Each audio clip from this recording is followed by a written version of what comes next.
Yeah, and she is not doing well. May I say she is not? She is not doing well. Oprah gets emotional defending friend Gayle King amid Kobe Bryant fallout.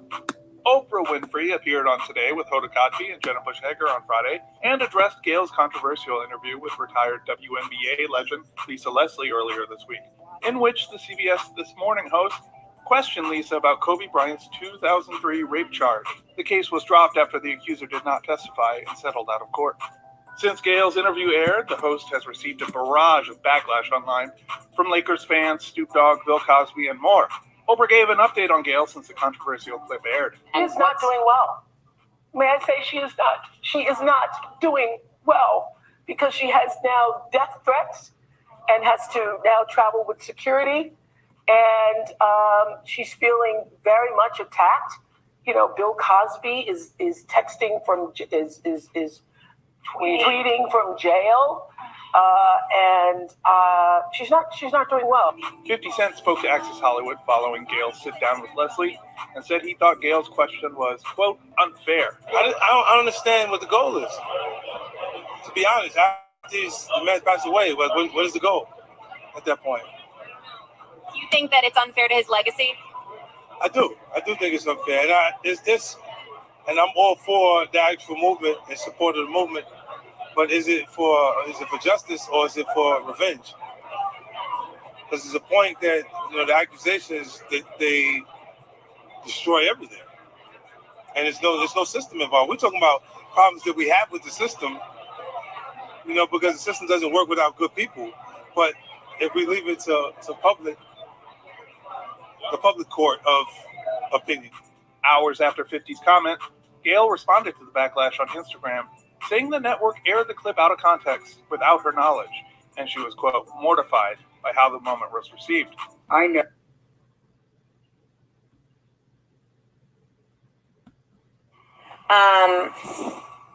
Because when you name names, you put not only that person out there, but you also put yourself out there.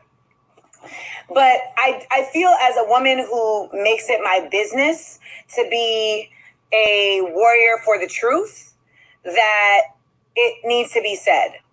I, on my podcast and on the Breakfast Club, spoke about an individual who had approached me on the internet and who we spoke on the phone, and that they said some troubling things in the conversation that made me take a step back, and that also with literally like no investigation, it was brought to my attention that he had sexually harassed a woman by opening the door when she came to meet him for a date, butt naked, and then telling her that she was the one who was overreacting, et cetera, et cetera. Now, I heard that one story and was just like, whoa, that's crazy. When I spoke about him on my podcast and on the Breakfast Club, I didn't say his name. I literally just said a couple characteristics about him, and it has been shocking and incredibly discomforting to me how many women, 8 as of tonight, that have come forward to say his name. They knew exactly who he was, to say his name, and that he had been incredibly problematic and behaved in a very sexual predatory way with them, that some have said could have gotten him fired. So I say all that to say, if you are approached by Myron Rolle, you should just be mindful. I don't have empirical proof, but I've had enough women come forward saying that he was incredibly inappropriate with them, that I feel it would be inappropriate of me to not put the word out there that there is a man that is not being okay with women.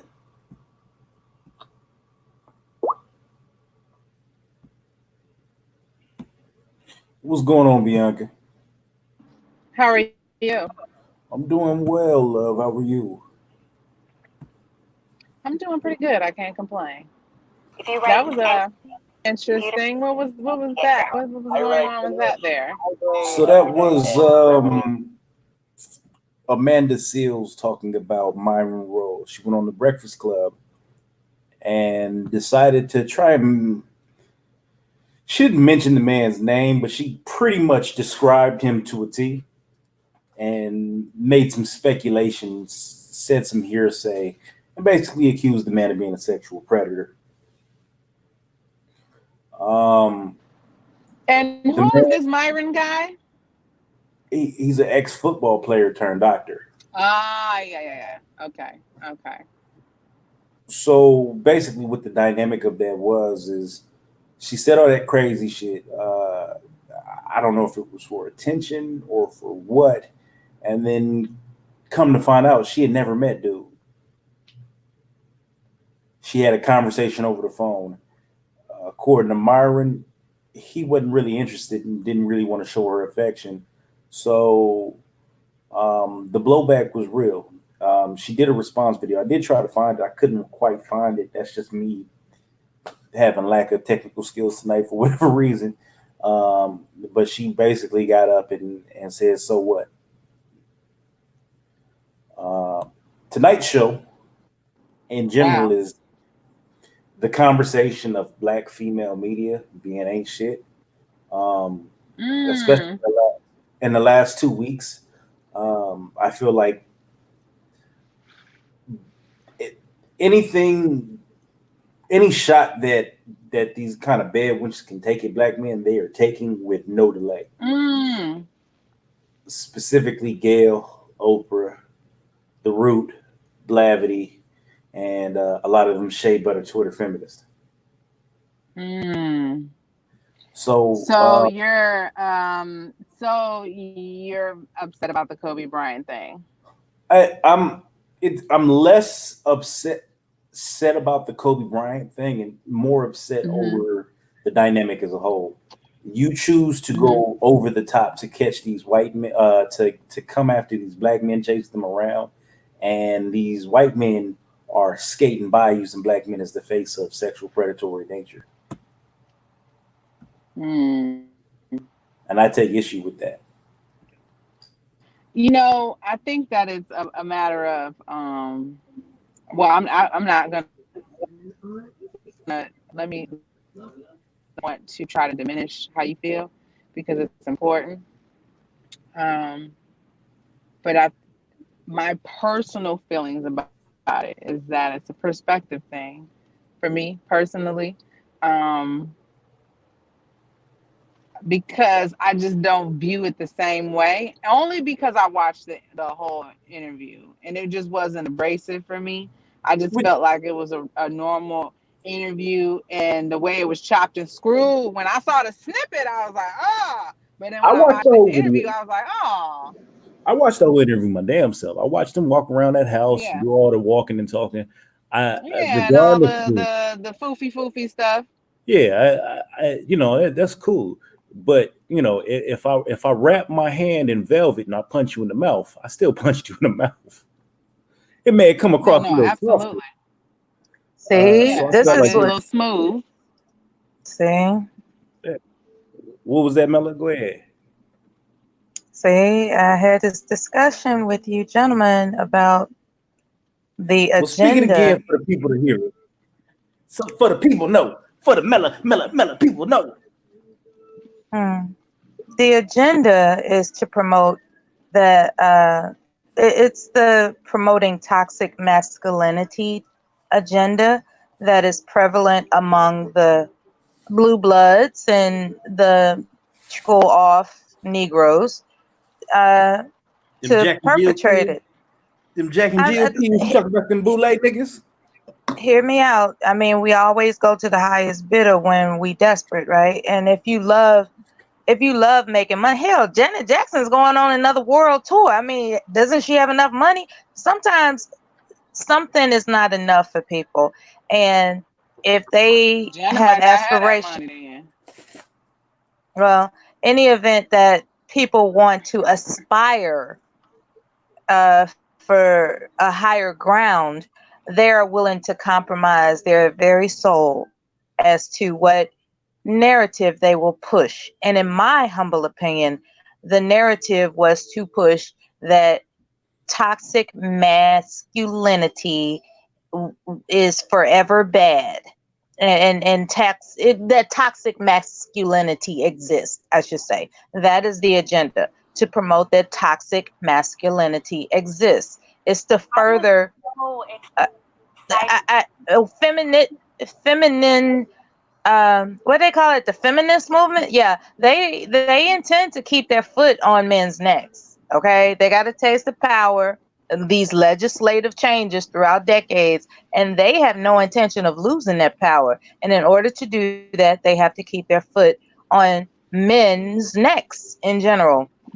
Now, with that being said, keep in mind there's only so far you're going to go as a woman. So what's the hole card, or rather the ace in the hole? Victimization. So if you combine toxic masculinity messages with the term victimization, and you pass that card to every woman that you meet, because we have a nurturing aspect about us, we're going to fall for the wolf in sheep's clothing, because we are nurturers. What happens to a thinking woman is, hold on, situationally, wasn't that individual an opportunist? Wasn't that when you really examine the details of that particular case, and as to how she profited from it and how she targeted, and there's evidence that she came from money. So if you actually read the 166 pages of the court transcript, you knew that she came from money. She didn't need money. She came from a wealthy family. I read it. And then why did she brag? Hold on. I've talked to black male lawyers who were Kobe fans prior to reading these transcripts that will tell you that the shit wasn't right. Out their own mouth. I didn't say that. Yeah. What my focus? No. What I'm saying is, all I'm saying is, certain things are facts, certain things are fiction. She didn't come for the money. She came from money. So she didn't need any money. I didn't say she was looking for money. I didn't say she was looking for money. Opportunity is what you said. But what opportunity was she looking for? To tell people that she slept with Kobe Bryant. It was a trophy. It was a trophy fuck. It was a trophy fuck. It was a trophy fuck. It was a trophy fuck. It wasn't about money. It wasn't about money. She wanted a trophy fuck. So Bianca, let me ask you this. Have you ever run across a herd of women who, and I'm not saying that you're friends with these women, but you've had to have seen them in your life, women who have been caught cheating, and they have come up with a lie to explain why they were cheating. Oh, I got drunk. That's why I ended up sleeping with dude. Have you ever heard that before? Bitches make excuses all the time. I mean, I hear them every day, all day. Let me preface my statements by, I'm not trying to say that a woman is. I'm not even gonna do it right now. Okay, I apologize for using the F word. Please, no, please. The F word was wrong. It was a sexual conquest that she could wear as a badge. That's what it was. How was it a sexual conquest for her when she's the one that walked away with the cut up pussy, the cum in the eyes? And like, I'm just trying to understand where you got that particular information from. Because I said, if you actually read the 166 pages of the transcripts, this doesn't add up to the evidence. So I am not super familiar with this. I am. So I'm not super familiar. I've read it recently. I've read it recently because I had this conversation around my birthday with my sister. Now, my brother-in-law is a lawyer. Okay. My brother-in-law is a lawyer. I had this conversation with my older sister, who, masters in social policy. So we have these kind of discussions all the time. And we got into a heated debate about this. And it was like, nah, boo, you might want to read these transcripts because Kobe did that shit. So I sat down and Kobe definitely cheated on his wife. He Okay, so definitely hold cheated on. on his wife. Let's back this up. Don't misconstrue what I'm saying. Don't misconstrue what I'm Let's saying. back Because this up for here. me to go into You're saying a affirmatively conversation, that man raped her, right? What in the I'm transcript? telling you, What based in the off of transcript? the evidence that I read, based off of the evidence that I read, it wasn't pretty. Not on his So part. okay, so I but did not walk I away got from What? that that, feeling okay about it. and What? hopefully you can answer these questions because the So questions need to be he talked about. manhandled her. He coerced her. He says she can't leave. What are the transcripts saying? Right. So, from what I read, when he checked into the hotel, he asked for a tour. She provided that tour for him. She gave him a tour of the hotel grounds. When they got to his room, Now he asked for a tour. She offered a tour because I've heard the other way. he asked for a tour. But again, if you read the transcripts, all this stuff is documented. You know what Right. I'm So, saying? but so this So came from his mouth or her mouth because I know transcripts this is work two ways. the court transcripts. Right. I But know what hey, you know, you would have to read it to see who said what. Okay, so Okay, are I'm you just telling saying you that what I Kobe read. said this, or are you saying that she said this? Because that makes a I'm just difference. You telling see you what what I'm I saying? read. You would have to read the transcripts to see who said what because I can't recall. I'm just telling you what I read in the transcripts, okay? Okay. He asked for a tour. So there was a She tour. gave him the tour. Yes. He asked for a tour. She gave him the tour. When they got to the room, um, she was standing by the door of the room when he grabbed her by her neck. Okay. Now, I'm as far as the penetration and all this stuff goes, you know, they don't really get into the exact details. Like he pulled my panties to the side, he did da da da da da. It's just this is when the rape took place, and he came in her face. It was a 5 minute encounter. After he came in her face, um, she left the room. She said that she tried to fight him off, but he like tightened his grip around her neck. She left the room. Now she said out her own mouth that she she wiped her the cum off her face when she was in the hallway or whatever. Now, initially she said she went in the bathroom and washed her face, but she washed her face or wiped her face in the hallway. Can I have 20 on 5, please? Um, This nigga getting gas and trying to tell the yeah, rest. you know, I'm multitasking. Okay, so which way? Because it sounds So like she changed the story. So it sounds like she washed her face in the hotel room, no. wiped her What she face, and changed was she said that he told her to clean up and she cleaned her face in the bathroom, but she actually cleaned her face up in the hallway, is what she said later on. So um, the very next day is when the police were called. She went and got the exam done, turned in her underwear and everything. Um, Apparently, during the exam, she wore used panties or a panties different that was pair of underwear. Yeah, no, she that wore a different from pair of underwear. alleged Thank you. from her dirty clothes hamper, right? Dirty underwear. Her dirty clothes. Yeah, dirty clothes. She wore the dirty underwear to the exam.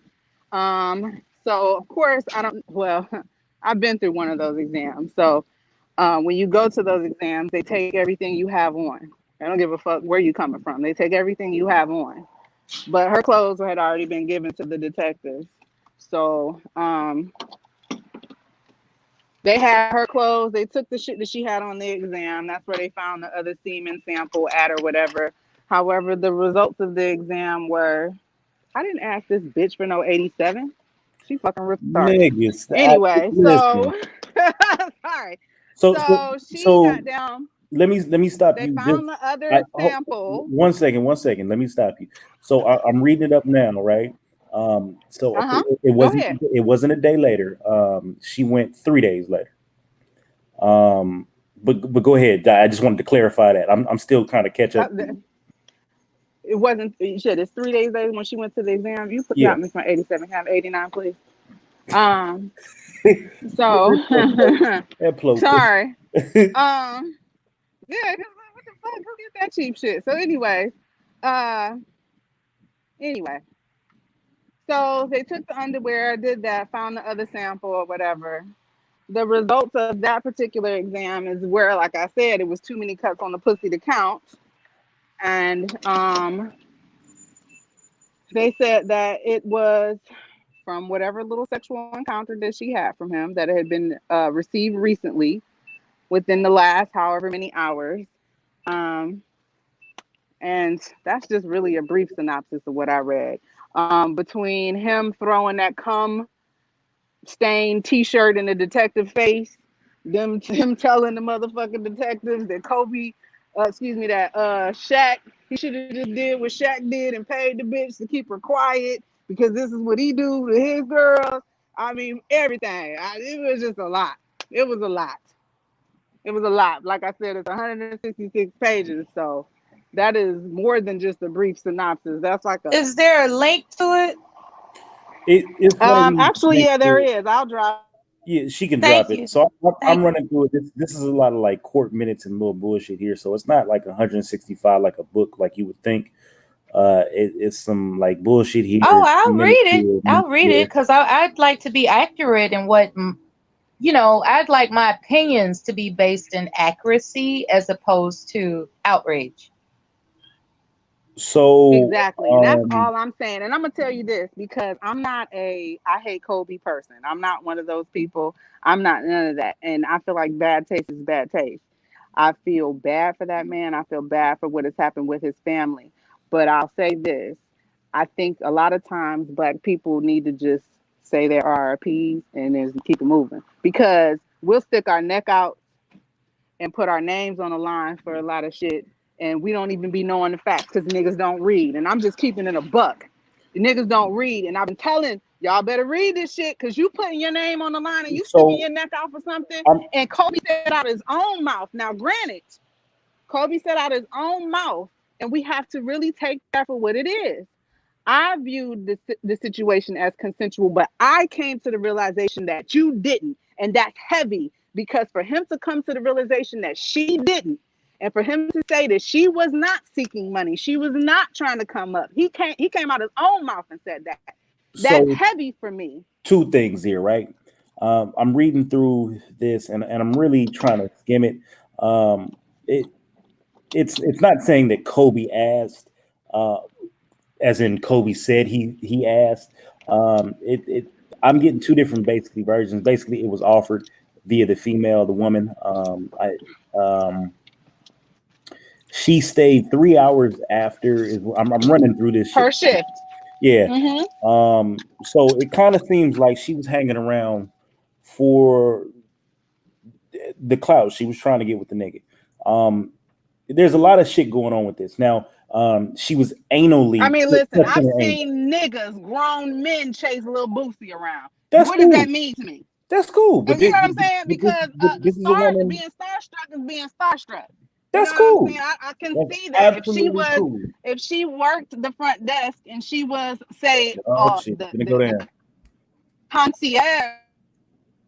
You know what I'm saying? Oh my God, who is That's that? what I Yeah, was I ain't got saying. time. She was looking for a trophy. She was looking for the So trophy. She was because she I had cut. heard, and I don't know if this in the transcripts that you mentioned. From what I understand, she was bragging that she slept with Kobe. So what's Yeah, that about? I was gonna get to that. So basically, Maybe she she had. wasn't It looking for wasn't her money, vagina but that was she was cut up. if that's a fact, if that is a fact in these transcripts, then she was looking for that type of clout. Even if she wasn't looking for money, she was looking for something. They had so basically she had Now that anal sex with doesn't that dude. Hold doesn't on, Mel. Hold mean on, Mel. that Hold on, anybody Mel. had some. She shouldn't have been mishandled if that's I the case, it looks according like to they these had anal transcripts. sex. I don't Kobe know what I don't know, Kobe man. tore her I don't know. down. She had some, with anal sex in that I've had situation. plenty of quickie, and they've never resulted in a cut up pussy. I don't give a fuck what nobody say. I've had Again, plenty of goddamn quickie, plenty it of wasn't her 5-minute vagina. experiences, It and I wasn't her never. vagina. It was her vagina It that was her had anus. several lacerations. It It was was her. her vagina, I'm looking at it now. It's her and it was anus. her vaginal area. Okay. It was her anus, but we're gonna keep With rolling with that. several lacerations. Listen, several lacerations, too many to count. Okay. from a 5-minute encounter, I've had plenty of quickies, plenty of them, and they ain't never resulted in no cut up pussy. I'm sorry. But you know what? There's a way to actually damage yourself before you go in for that test. Oh damn, Ella. Oh, so she cut her own ass up. I'm just saying. I'm just saying. Man, this is a hell of a stretch. Like once we get to that point where we're like, well, maybe she cut her own ass up. Like that's too much for me. I can't. So I mean, if that's what it is. Here's my thing. To me, it seems like she went in there and she fucked him. She got a little bit more than she could chew because it seemed like her anus was fucked up. All right, cool. But at the end of the day, she had a boyfriend. She had to go home and explain this to her boyfriend. Now, being that he's a black man and she's a white woman, anytime that you have sex, whether it's consensual or not, it's considered rape. You can agree with me. You can not agree with me. In my personal opinion, anytime a white man or a white woman and a black man has sex, it is considered rape. So we're discounting the mental illness diagnosis. That's the only reason why I mentioned that people with certain mental illness diagnosis, they have been known to hurt themselves. Yeah, I mean, the whole situation is, I'm looking at this shit. It took her 3 days to go. Okay, cool. But in that 3 days, she was at parties bragging about how big Kobe's dick was. She fucked Kobe. And then she went on to say later on that she was finna hit him for a lawsuit and get a fucking koala. Who the fuck runs around talking about they finna get a koala? And I just want to know if that's in the transcripts. That's all I'm looking for, baby. That's all. I don't see no koala in the transcripts, but I know this is other research. Well, if it's not in the transcripts, I'm not interested. I want to read them damn transcripts. I'll drop the link. I got a hot date that I'm getting ready to walk into, and it won't result in no cut up pussy. But link and don't bring nobody no towels there. What you say? All I care about is facts. That's all I care about, facts. And if there are transcripts, yeah. I'm with reading those transcripts. I'm with that. Can you drop me that Ed, do you know the link to where with the Kobe rape victim, the quote unquote rape victim, should I say, with her rap video? Yeah, I got it on my community page. Let me look that up. Yeah. As far as the transcripts, I'm gonna say all this, and I'm gonna be like this. This is the fact. Fact is the case was dropped. Fact number 2 is it was 17 years ago. Fact number 3 it was is dismissed without prejudice. Hold on, I'm gonna say this, and I've been saying this to my cousins. I said, why don't y'all go get me any situation where Gayle King interviews a non-black man about rape, like David Bowie or any of these other motherfuckers, and then I'll shut the fuck up. That's all I want to know. Because I'm saying that Gayle King is there in order to be a black shield to exercise white supremacy to make black men the face of rape, while all these niggas like Kevin Spacey, Les Nunez, basically cut deals. And this is, I mean, but Kobe didn't go to jail. He didn't. The charges he wasn't even put on a crime. Gayle never said nothing about Charlie Rose either. No. I said this. She defended all anybody has to do is produce one interview in which Gayle doesn't. I can produce Gayle talking to Dr. Phil, talking about how she's concerned about what's the motherfucker that used to be the guy being senator of Minnesota, and how boys will be boys and there's two sides to every story, and I just don't want to see people lose their job. Bye, y'all. No, well, I mean, the thing have about a lovely evening, Bianca. Have a lovely evening. She can. I mean, she has a date, whatever. That's fine. But she even talks about her. I like her very much. Video. I like Bianca very much. Yeah, well, I would like to see Bianca see this video and then sit there and try to say, "What about niggas not reading?" So I'm actually gonna play it. Y'all can listen to this shit because this shit. Oh, I played it. Yeah, listen to it, and I want to see. I wish she would have stayed because I wish that image would have been in her fucking mind when she went on that date. Let me see. You know how I be 5 years ago, date raped by Kobe.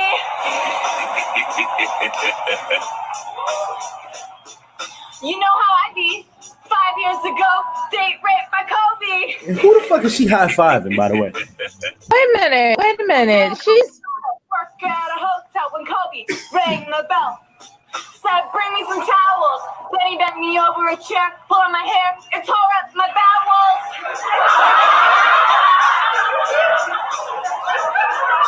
Kobe bought his wife a diamond ring to make up for being reckless.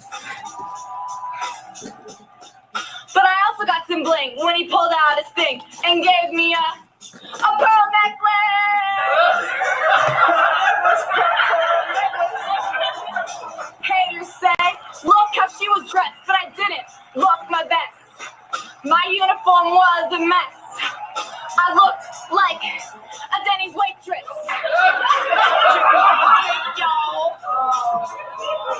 Now I'm taking back the night, 'cause what he did to me, you know it ain't right.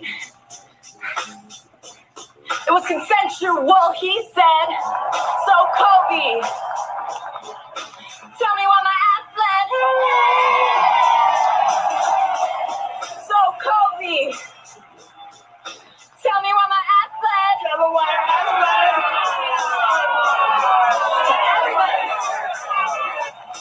Tell me why my ass bled. Tell me why your ass bled. Tell me why your ass bled. Kobe, tell me why my ass bled. The Caucasity. Yeah, that's the bitch that Bianca wants to. hold on, You know, hold I on, got hold those on, friends Mr. Anderson. Hold on, Mr. Anderson. Yes, that woman is a white bitch. So sorry, I'm not gonna apologize for that. I'm not asking If you that to hurts your apologize. sensibilities, then it's just going after her. I'm not asking you to apologize. By At the way, all. Gail's a bitch too, but go ahead. What I would like to say is, what can someone tell me what her diagnosis would be? Crazy white bitch syndrome. No. That's the nigga dictionary. There's something peculiar. You know, Mella, you would know if Miss Gail King had the female fortitude to interview her. Spoke about Gail King being full of shit. Oh, I wasn't on here when that was. Apparently you weren't. Mella with the shits for Gail. She got smoke for Gail.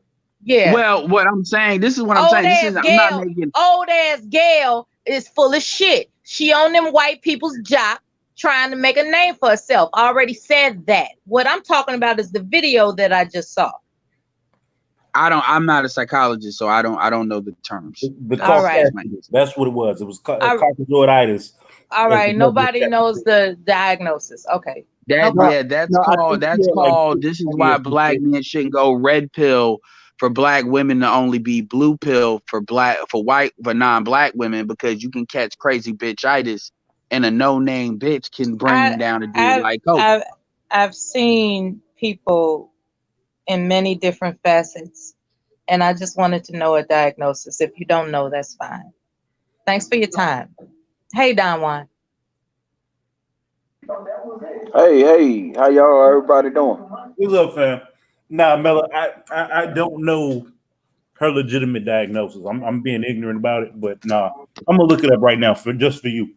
But yeah, absolutely. And just to put it out there, let this be a black woman with a white man, like a dude, like what's the motherfucker, Johnny Manziel or some shit like that. Not that she was with you know what I'm saying? That diagnosis stuff that Mella brought up, that shit would be everywhere. We would know if it was a black female in that same city. We know what her diagnosis is, because everybody in the media would be blasting that shit. Like, the point I'm trying to figure out if in the event she was diagnosed with something that includes prescriptions of antipsychotic medication. That's what I'm looking for. Like, is it possible that she had ever been? And I'm just examining things. I don't give a fuck about that hoe at all. I know that. I want to make it clear that's not what I'm saying. I'm just curious whether or not she was on antipsychotic medications mixed with alcohol when she did that dumb shit. That's all. Oh well, I've seen enough. I've done enough Uber rides to know that all it's needed for that dumb shit is alcohol. Yeah, she was probably drunk. And she was. But there is probably some stuff behind that too. But no, that was more than drunk. That was more but than I can drunk. tell you, I've done 11,000 Uber rides with white chicks, and I can tell you, yeah, that's not out of the normal. Now that crazy shit about rape and shit, what that shit tells me that I mean that speaks volumes. I mean, now here's the thing: if you were one, I'm not saying this is what Mel is doing, but if you wanted to kind of keep it in the gray zone, that the mental illness thing, some people would say would be like, well, that's why she would have the mind to say that, and she may very well have something. That's probably why they dropped the case. But I don't know. I'm listening. I just know that there are people that exploit a diagnosed medicated illness, and then in the back behind the curtains they are self-medicating in conjunction with prescription medication, and it makes them put themselves in situations to where all of a sudden they're considered a victim when they actually put themselves in certain situations. And then at the same time, that doesn't give anybody permission to take advantage of somebody that's mentally ill. So I need to look at those transcripts. And when I saw that video, I was like, I really need to look at them transcripts to find out that bitch was on some goddamn antipsychotic medication, because more than likely she was combining some shit together. That's what I think. So, yeah, but Kobe would have never knew that though. I know. I hear. I'm just adding this to it. Kobe would have never knew that. I mean, the thing that killed this is my angle. My angle is this. I'm saying this because I'm saying it. If Gail would have had a history of doing both ways, and not just Gail, Oprah, because that's the kind of the vector by which Gail comes from. It's the same playbook. By the way, Tamron Hall, I could throw in there too. It's just, it's a lot of. I'm not putting everybody in the same boat, but I know the ones where I know them, where they volunteer for that shit. Another thing is when I look at dudes like Roethlisberger, there's a lot of dudes that the media goes, hell, you could David Bowie.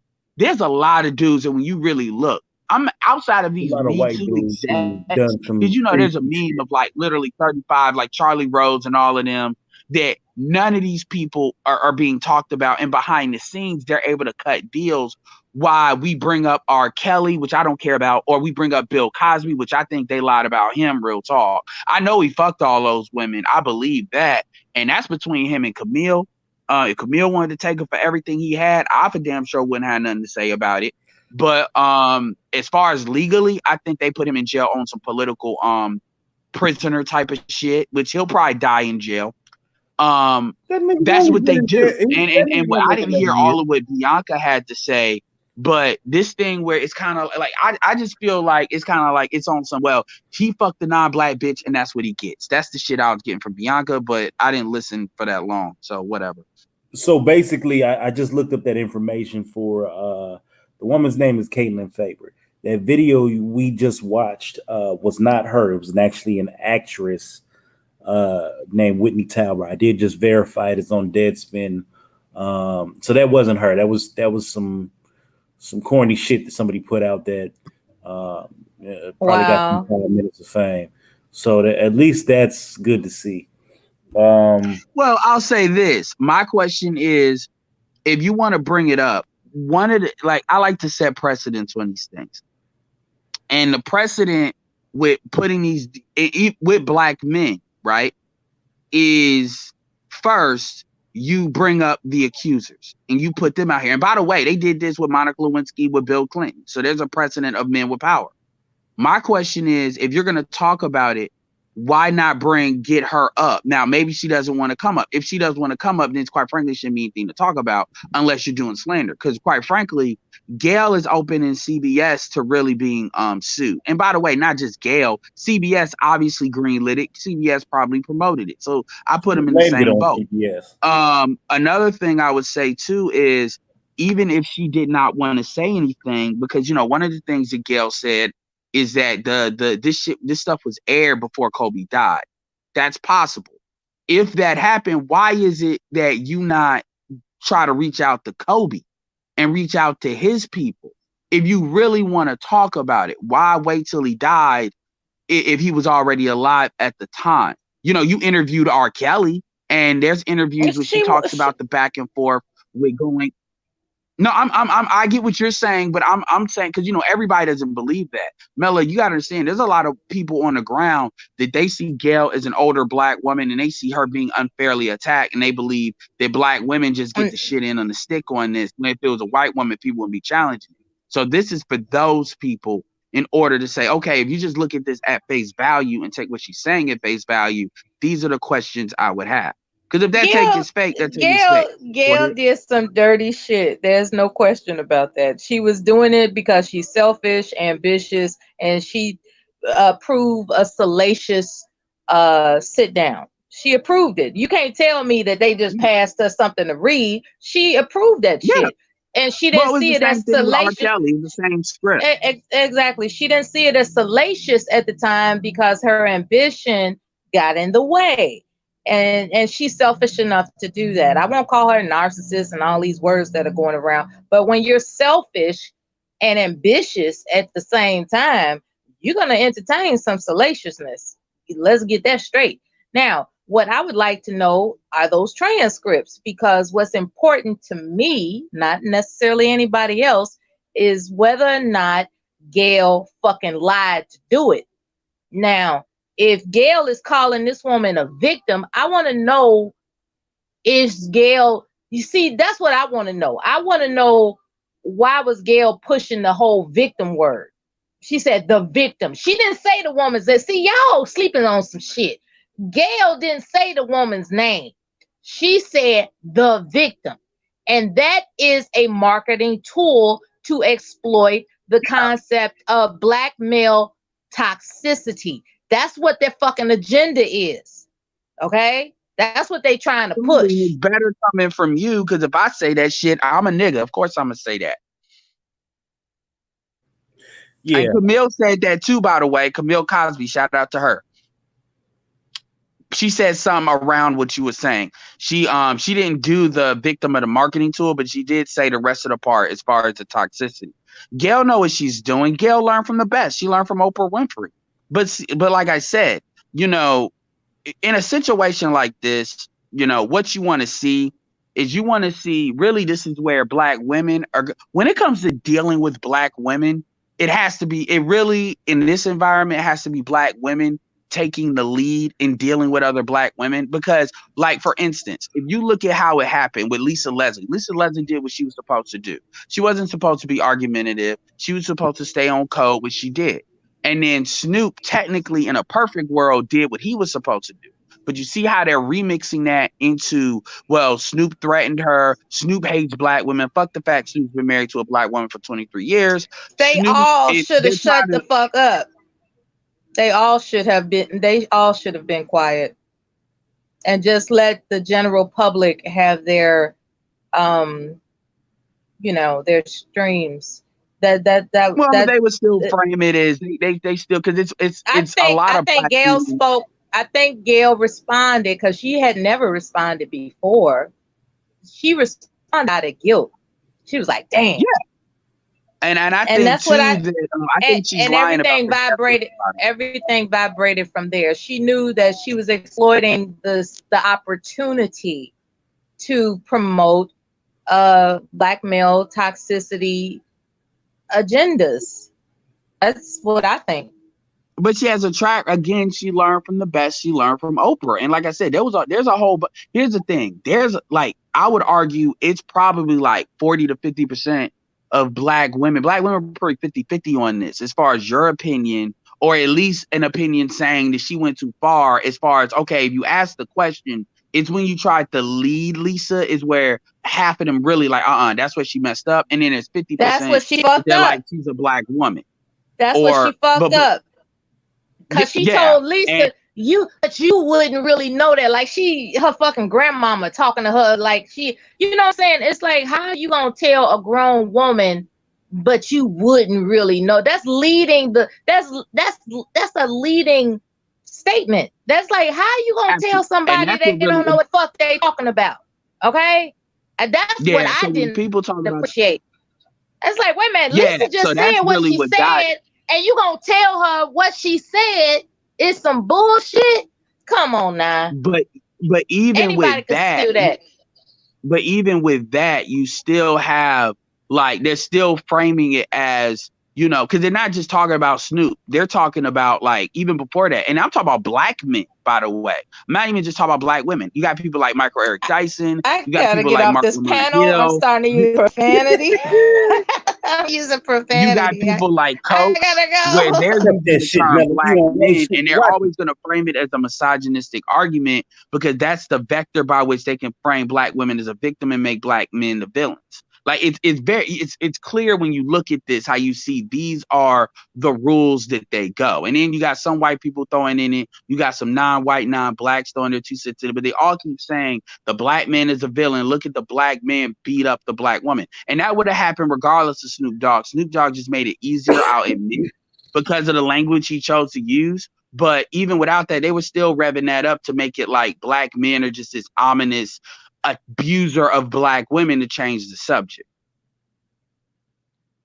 So I've been reading up on the situation, and I've read through not exactly transcripts, but it's a more condensed version of the transcripts. So what Bianca said was more or less right, from at least from this version. He went to the hotel in Colorado, the Cordelia Lodge and Spa, right? He was having a knee operation. The concierge, which is the white woman, took him to the room, and basically he was like, yeah, you know, you can come back for a private tour and come show me around and shit. So at some point she came back, which apparently was 3 hours after her shift. They both said that they began kissing, and I guess the controversy at this point was Kobe said that they was fucking consensually, and she said that she was sexually assaulted. Basically, at that point, she left. She did have tears in the vaginal wall. Her ass was bleeding. But according to the police, when they did the rape kit, they found pubic hair from another man, and they had information basically suggesting that she had sex with the dude before Kobe and then after Kobe, all within the 3-day period. And her underwear contained semen that wasn't Kobe Bryant. So this is a whole mess. She claims she put on some old underwear, but you know, so we don't even know who the fuck. So even if you go up with the cut up pussy bleeding ass argument, we don't know where that came from. Right. They're basically saying that the sexual injuries that she sustained are basically like, you fuck 3 dudes. That's just basically how your pussy's supposed to look. And let's keep this real too. You still got to remember, this is a black man in America. You know, if they could, even in this time frame, if charges, the only thing that probably held them back from saying fuck it and just going for it was the fact that Kobe was one of the faces of the NBA, and if the NBA would have, the prosecution would have had no way of knowing if the NBA would have closed ranks around Kobe. If they would have closed ranks around Kobe, then these dudes, a lot of their careers could be at risk, because then it's like, okay, all this shit comes out, and then on top of that, she's not even being cooperative, because you have to remember, she didn't want to come to the case either. Now they want to make it seem like, well, because she was scared of some shit. But when has a white woman been scared to come again? Like, look, what is she fucking scared of? What, retaliation from black people? Retaliation from a black person? At the end of the day, she was probably. So let me say this: we're gonna have to stop that what if stuff. We're gonna have to stop that as a people. We're gonna have to stop that what if stuff. With these type of cases, basically, the victim doesn't have to show up, right? So if she's a victim, she doesn't have exactly. To she doesn't have to testify. When they get these DNA kits, they get all the evidence they really need. They can pursue you, and often, more times than not, the woman don't show up. She don't testify. She don't do anything. She, you know, it is what it is, and they still get a conviction. Well, the Cosby case show you that it don't matter. Right. They can do what they want to do if they really want to do it. And the craziest shit about this is basically they're saying that she had filed a civil case, right? And with the civil case, has she went to court? This is my personal opinion at this point, but has she went to court for the criminal case and she had her pending civil case? Because all the lawyers would have done was delayed that civil case out into the criminal case, right? They would have pushed that shit out. They would have blew that chick out the water. And then when it's time for the civil case, wouldn't be no money there.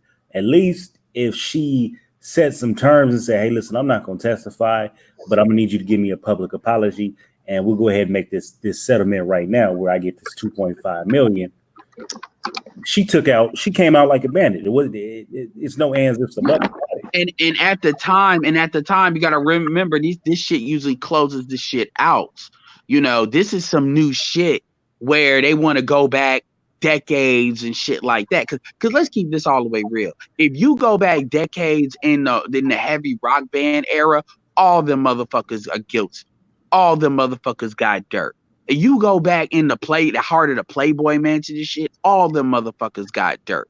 I mean, you got motherfuckers like Woody Allen and Roman Polanski that are out of the country right now, where artists are still doing movies with them that are very much known. The problem, again, my issue with this is this. It's first, Sharit Nasheed called it first them. You can't just sit here and I can look at y'all and it's like y'all are picking certain people and other, like hell, Les Nunez, again, had to be removed from CBS. By the way, he got like 125 million severance because he admitted to the CBS's lawyers. That's why they removed him. You know, he admitted, they said, you got to pay this dude out to leave. Like, but again, and to take this off of Gail for a second, these white females, they have Mika Brzezinski, the Asian, even though Asian bitch ain't white, the Asian chick, this Les Nunez's wife, they have literally different language when they use for white men in the same situation. Different, complete. They never call it rape. They always call it like sexual assault. And that's my issue. So when people have their little gripes about who Kobe was with as far as a non-black woman, and they think that's what you get, because that's where a lot of it is coming from a lot of people. They're like, it doesn't matter. Fuck that. That's what you get for dealing with non-black women. So I'm going to use white supremacy as a vector to punish you. I'm not saying that's what Gail was doing. Gail was doing it for her own career. But I'm saying a lot of people that's on the other side of that. Remember, Gail even has a son. Y'all have a son. Anyway. Yeah, let's not forget that the prisons are on the stock market exchange, and they got to fill them up with somebody.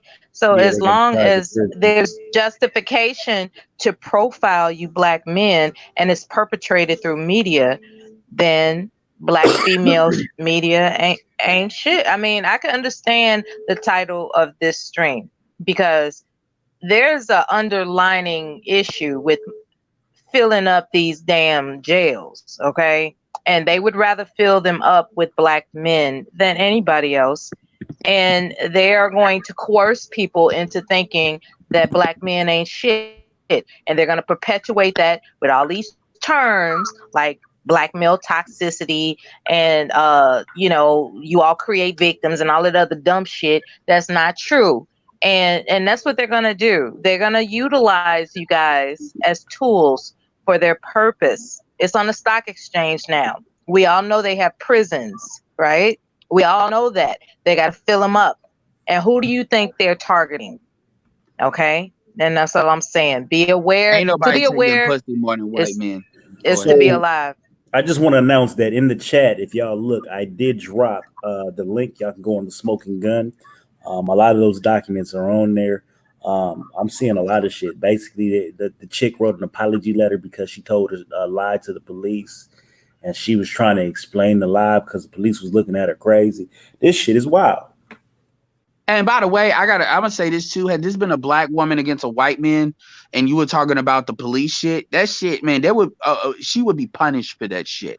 Like that shit, they would be bringing up charges. Like there's some law about making up charges and shit, falsifying shit. There would be a punishment for this, and that's another thing that a lot of sisters will talk about as far as not being believed and stuff like that. And then That stuff is what they filter out towards Gail when they'll talk about, oh, you're attacking a black woman. Like one motherfucker actually tried to bring up Malcolm X to protect Gail. Talk about this was not even a black person. They were talking about, well, Malcolm X says that a black woman is the most disrespect. I'm like, motherfucker, any other time y'all are not bringing up Malcolm X. Like, and I'm talking about from like the Boston Globe. Yeah, like this was like, to be fair, this was like a Middle Eastern dude writing for the Boston Globe. I mean, it's when you read some of this shit from like mainstream newspapers, it's like the shit that y'all pulling from is so obvious that y'all know y'all fucked up, but y'all trying to code up. They're not looking at the big picture. They're not looking at the big picture. Their agenda, the new world order or whatever they want to call it, is to fill up the penal institutions with you black men. That's their goal. I promise you that. Well, it's definitely because I mean, with that, I mean, at the end of the day, the jail is getting to a point where it's costing too much to have so many dudes in there because you're still giving people free shit. But even still, they definitely want to at any point be able to, if white men get put out there, they want to be able to switch it up and have black men in the face while deals get cut. They definitely always want to do that. How else do you explain that they have these medical centers for these white people on heroin, but when the crack era was going on, they was locking people up? They want to lock black people up by any means necessary. Yeah. Well, absolutely. I mean, because again, because technically, I get what you're saying. I mean, we obviously know as far as the heroin. At the end of the day, when it comes to white bodies, that shit is fucking up, ravaging white people. So of course, they're not gonna address it in the same way that they would address us. With us, it's pretty much lock them up, don't deal with it, move on. It's that tough on crime shit. Like right now, and I'm not trying to bring politics into this, but somebody sneakily uploaded audio, and this was of him, of Michael Bloomberg vehemently defending stop and frisk in 2005. And then as the New Hampshire primary comes up, like people are asking Amy Klobuchar about a tough on crime thing in which a dude admitted that he did the crime, but they still want to get the black dude locked up. And these are both Democrats. So, I mean, at the end of the day, when it comes to black people, it's pretty much control them, lock them up, do whatever you need to do. When it comes to white people, we have to have another solution because locking them up is not going to be the solution. That's the agenda. That's the agenda. Anybody questioning white supremacy. Yeah, to reinstitute the new version of slavery is the agenda, just in case nobody knew. Well, what I will say, this is one thing y'all have to understand too. When it comes to the privatized prisons, they are locking up illegal immigrants, number one, and number two, black men in prison is actually going down compared to what it used to be. Because again, it costs too much for these states to house these dudes. Privatized prisons was supposed to be a solution, but a lot of people are not investing in privatized prisons or divesting from them because number one, they're not doing what they should be doing as far as the profitability piece, and number two, is not politically feasible. So actually, black men being put in jail is actually declining. So I say that because the real vector, what's your source? The way that I mean, I can get you a fucking source, but I mean, yeah, it is happening. I mean, all right. I can direct you to BGS Igmore, and I can also get you a source. But at the end, I don't have links for all my shit.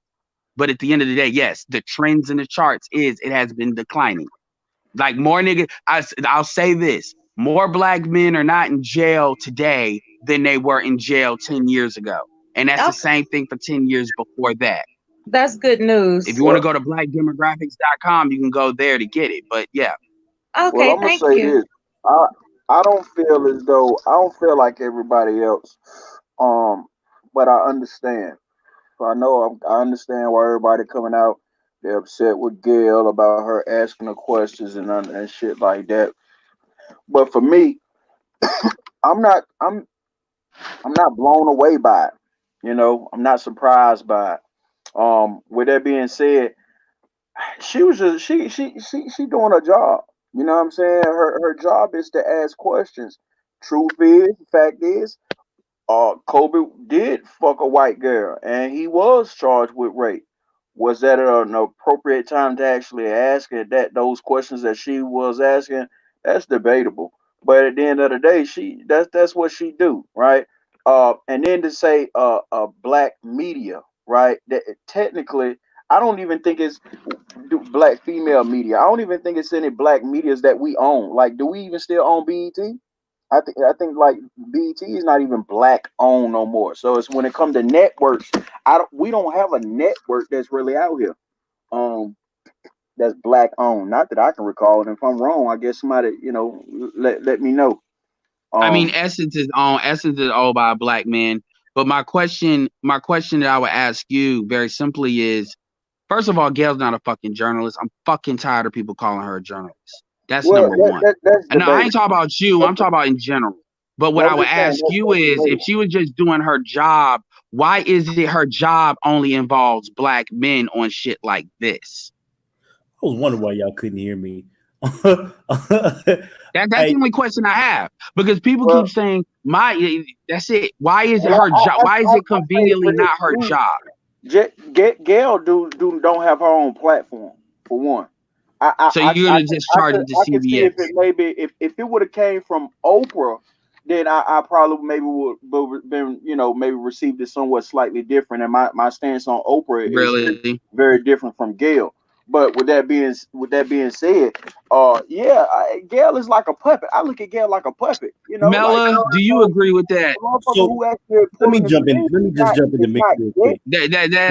No, man. I mean, I get it. She don't got the kind of control Oprah. She don't got the kind of control Oprah has. Hold on, But y'all. no, they didn't make her. They didn't shove that shit down her throat and I say, want to say "Do it or this you're up top. fired." The title of the show is Black Female Media Ain't Shit, right?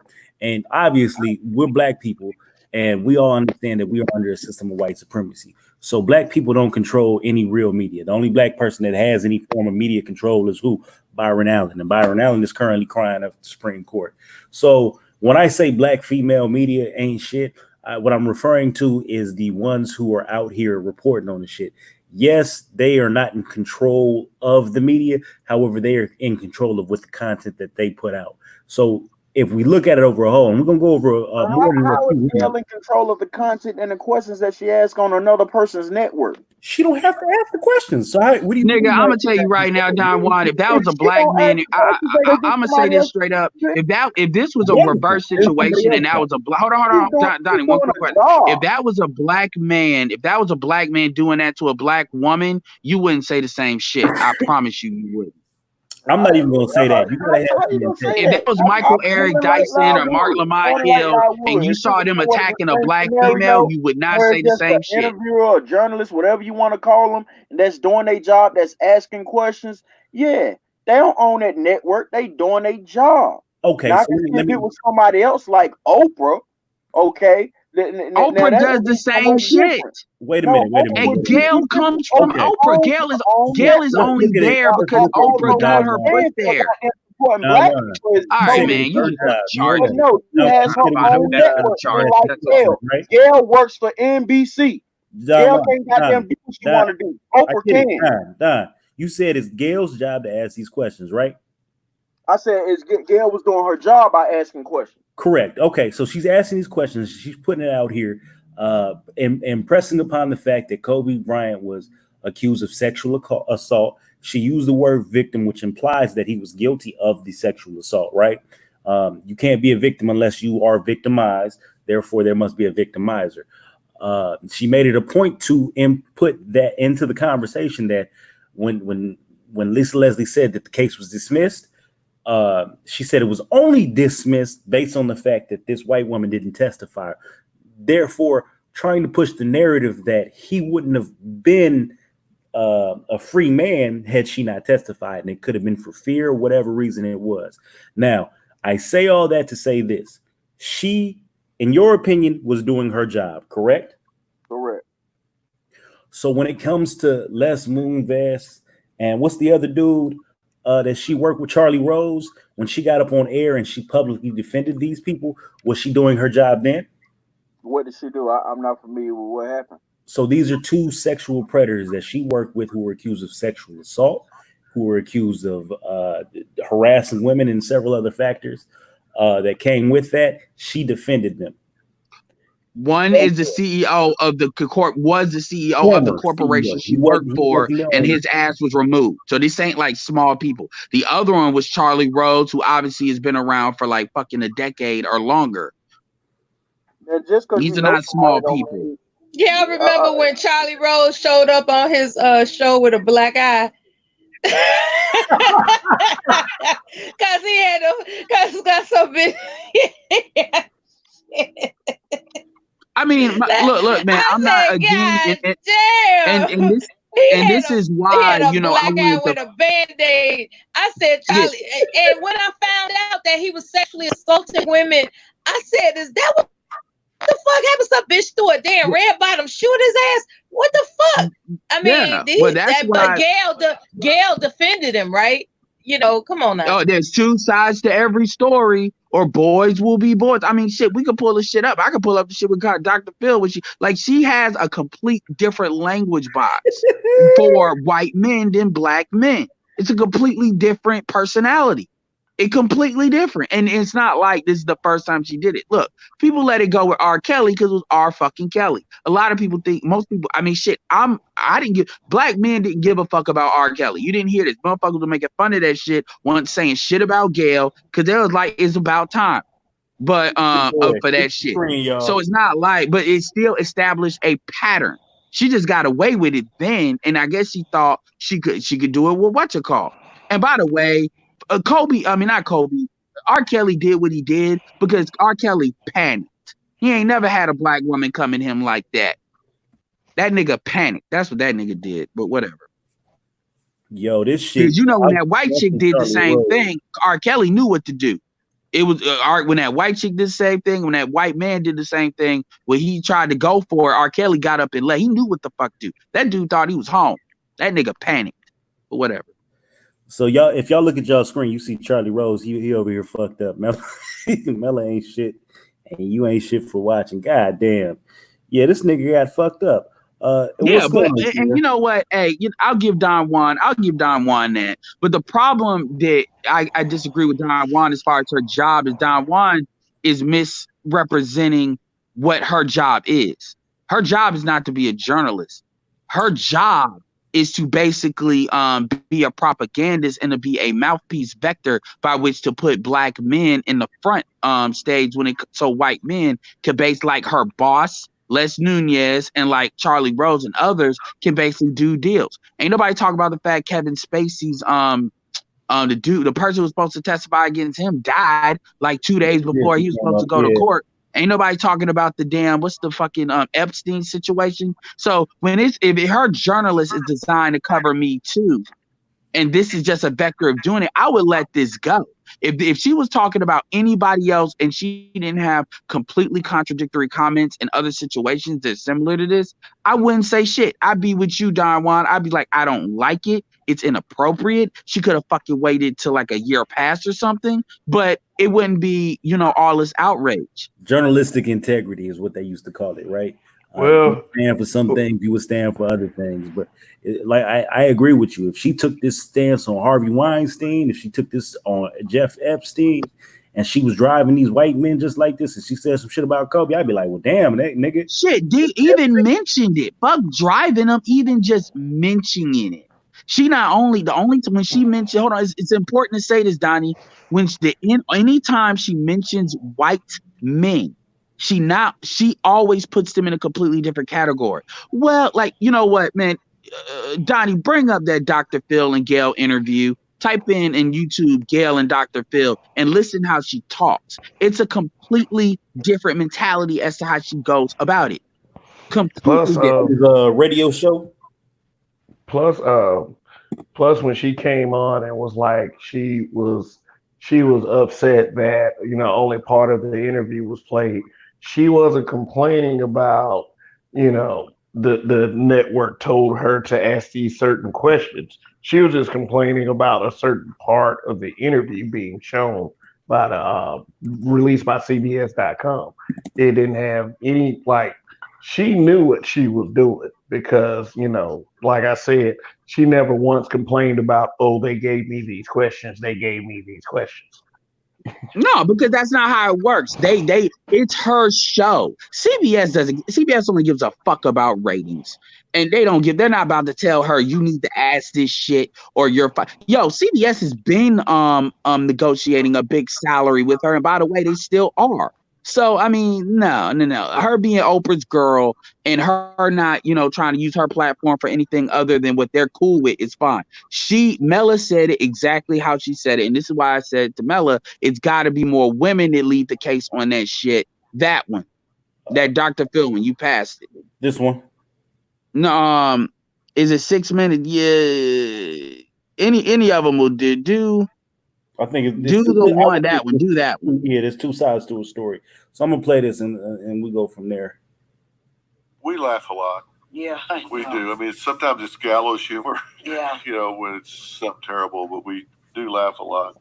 You said something I thought was interesting. You said that you worry some about backlash of the Me Too movement. This was in May of 2019. Because, Phil, a woman makes a charge. Right. And the man instantly gets the death penalty. And talk about black and white. I think there are a lot of gradations.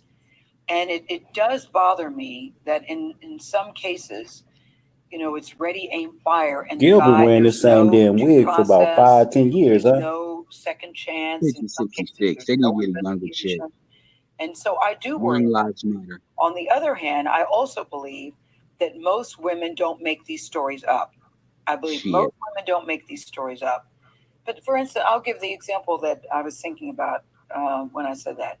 Aziz Ansari. I just think that girl just had a bad date. Oh, thank you. Had those. A guy makes a pass at you, you're not interested, and you say, knock it off, I'm not interested. She did leave. I mean, now he's lumped into one of the jerky men of the Me Too movement. And that bothers, and I don't even know Aziz Ansari. I've met him, but I can't say I know him. I look to some degree about Al Franken. I can't even say I know him either, but I just thought he did something that was stupid, immature, sophomore. That picture, it looks like he's grabbing a woman's breast. But he wasn't touching it. It was just a stupid thing to do. It was back, they were all comedians, they were traveling around, it was someone that he knew. And next thing you know, he loses his Senate career. That I actually thought that was, is there no way to have a discussion here? It's unfortunate, though, because his issues came at the same time they were fighting the Roy Moore case in Alabama. So it turned, in my opinion, it turned into a political issue for him. How can the Democrats support Al Franken and then take down Roy Moore? Well, I thought they were two totally different cases. And they all got... Kobe, he did that shit. I do worry about it. But I'm glad there's been a Me Too movement. I'm glad that women are speaking up. And I think young women coming up today won't have these same issues. It clearly is timely. It clearly is needed. Yeah. But I worry not just in this, in all things. There's the concept of guilt by accusation. Yeah. I don't care who you are. When we are a headline society, we are an ADD headline society. Dr. Phil full of shit. The whole story. No, that's white daddy trying to talk her down the hill. Hey, listen, we can't go after these white men, bitch. Gotta get these niggas, bitch. Screamer. We laugh a lot how we get these niggas, right? Yeah, we laugh a lot. 2 column inches. They don't read that, and you don't get a second chance at a first impression. When there's an accusation leveled, and particularly if there's a zeitgeist at the time, there's a mob mentality where everybody is guilty, and then you get thrown in to the guilty zeitgeist by accusation, you're toast. It doesn't matter whether you were even in town. Mm-hmm. Exactly. You're toast. All you got to do is get accused, and you can be absolutely ruined, and that is dangerous. Exactly. And not just Me Too. It doesn't matter whether it's a priest in a sexual situation or it's somebody cheating on their tax. These motherfuckers just talking about white supremacy as a whole at this point. And Gail, and here go Gail looking for validation with a whole ass. She can't shut the fuck up. Notice that. Well, this was done. That was uploaded in May of 2019. So it tells you, it establishes that she know what the fuck it is. She understands what the fuck I'm talking about and what you're talking about, Mela. So when she asked those questions the way she did, that bullshit about, oh, well, because I get it. Everybody would say, oh, she's a journalist. No, she understands how that can be perceived. And that crap about that interview, let me tell you something. Now, this is my opinion. I bet you she picked that shit to be put out there. I bet because the reality is her job is to sell an interview. She didn't expect motherfuckers to get that mad. So you think she picked that particular clip? We already established that. We already established that. She said that CBS actually picked that, and she don't know. She said it was more to the interview, but they cut it up and put it out like that. And made we already established that she's into sensationalism for ambitious sake, for the ambitions to push the narrative that black men are toxic. I don't believe the death threats. I don't believe the death threats either. I want to see that shit. I want to see those transcripts. I think that's just a PR shit. It's to further promote black male toxicity. Got that shit. She got that shit. However, there's no credible death threat, so it's a bunch of whack. Let me tell y'all something. See, y'all sitting up here playing games. Let me tell you something. If she actually thought there was some credible quote unquote threat from somebody like Snoop Dogg compared to all them fucking blue bug, anyway, all them boogers in her corner, compared to all them boogers in her corner, if she thought somebody like Snoop Dogg was actually threatening her, she has access to contact him privately. Like, what's the problem, bro? What's the problem? She didn't do that shit. She had Oprah show up all over the goddamn place talking about she hasn't slept for 2 days. Oh, she's so scared. She has to have extra security. Oh my God, what are we ever gonna do? She show up like the next 2 days. She show up like ain't nothing happened. Toxicity. Oh my God. Oh, black male toxicity. Oh my God. You see what I'm saying? That's what the fuck is going on. Bill Cosby's still in jail. Bill Cosby's tweeting from jail. God damn it. Exactly. This is not. You know how much that shit. The revelation. The revolution. The revolution will be televised. These motherfuckers. I want to finish your thought. That bitch said Bill Cosby's tweeting her from jail like this nigga was Freddy Krueger. She made sure to slide that shit in. Bill Cosby is saying this is a 1,000-year-old man who can't fucking see, who can barely walk. Send him. I bet you that. Yeah. From jail, and bitch, you concerned? Help me help you. No, you know what? On some real talk though. Yeah, on some real talk. If I was Snoop Dogg, I would have never said nothing. I would have never said nothing. No, Snoop was talking about dragging Gail. He wasn't talking about doing anything to her. Like when he said I wouldn't even said that. I wouldn't even say that. But these dudes don't think like that. You gotta remember, Snoop Dogg. I know. I get what you're saying. In hindsight, you're probably right because they're definitely using this to weaponize them. And Snoop Dogg has to realize, nigga, you doing this weed dispensary thing. You got investments. They don't like that shit. They're like, oh, you done gave us a reason. I mean, when Susan Rice came out of like this is the first time I realized Susan Rice was black. When I knew she was black, but black when she came out of Woodward trying to talk shit. Oh, you better back the fuck up. And I'm like, who really, Susan? And then I'm thinking Susan. Okay, you want to act like America first. I'm in the security apparatus, fine. But when you come into domestic shit, then you can be checked, background checked like anybody. And I'm like, okay, this chick. No. Let's get this together. Okay. There's a reason why Snoop backpedaled. He know what he's dealing with. Okay. And so that's all I got to say about that. However, they got on top of Snoop's endorsement deals. You got to think this man did do a show with Martha Stewart. So to a certain extent, he is beholden to the beast, right? So they probably put a bug in his ear and told him this is not a good look. And he's kind of worked hard to be exactly. There. So he has a brand. He has a brand, and he was careless with his brand. However, in the same retrospect that I look at Gail and I say that there needs to be a journalistic integrity. If you say some shit, you're supposed to mean your shit. You're supposed to stand and die on your cross. So really, at this point, really and truly, Snoop got enough money to not really have to need anything else. But if you feel like somebody's gonna come and make you shut up for a This check, is what I don't that's understand. that, I that don't looks like in my understand. opinion. I don't understand if Gail meant it for sensationalism. Why would she come back and apologize? I don't understand She that. didn't. She didn't apologize, did she? No, it wasn't No, an apology. It was her looking for sympathy and yeah, it trying was to like a justify her fuck. explanation slash. She was trying, yeah, because she hasn't yet to apologize.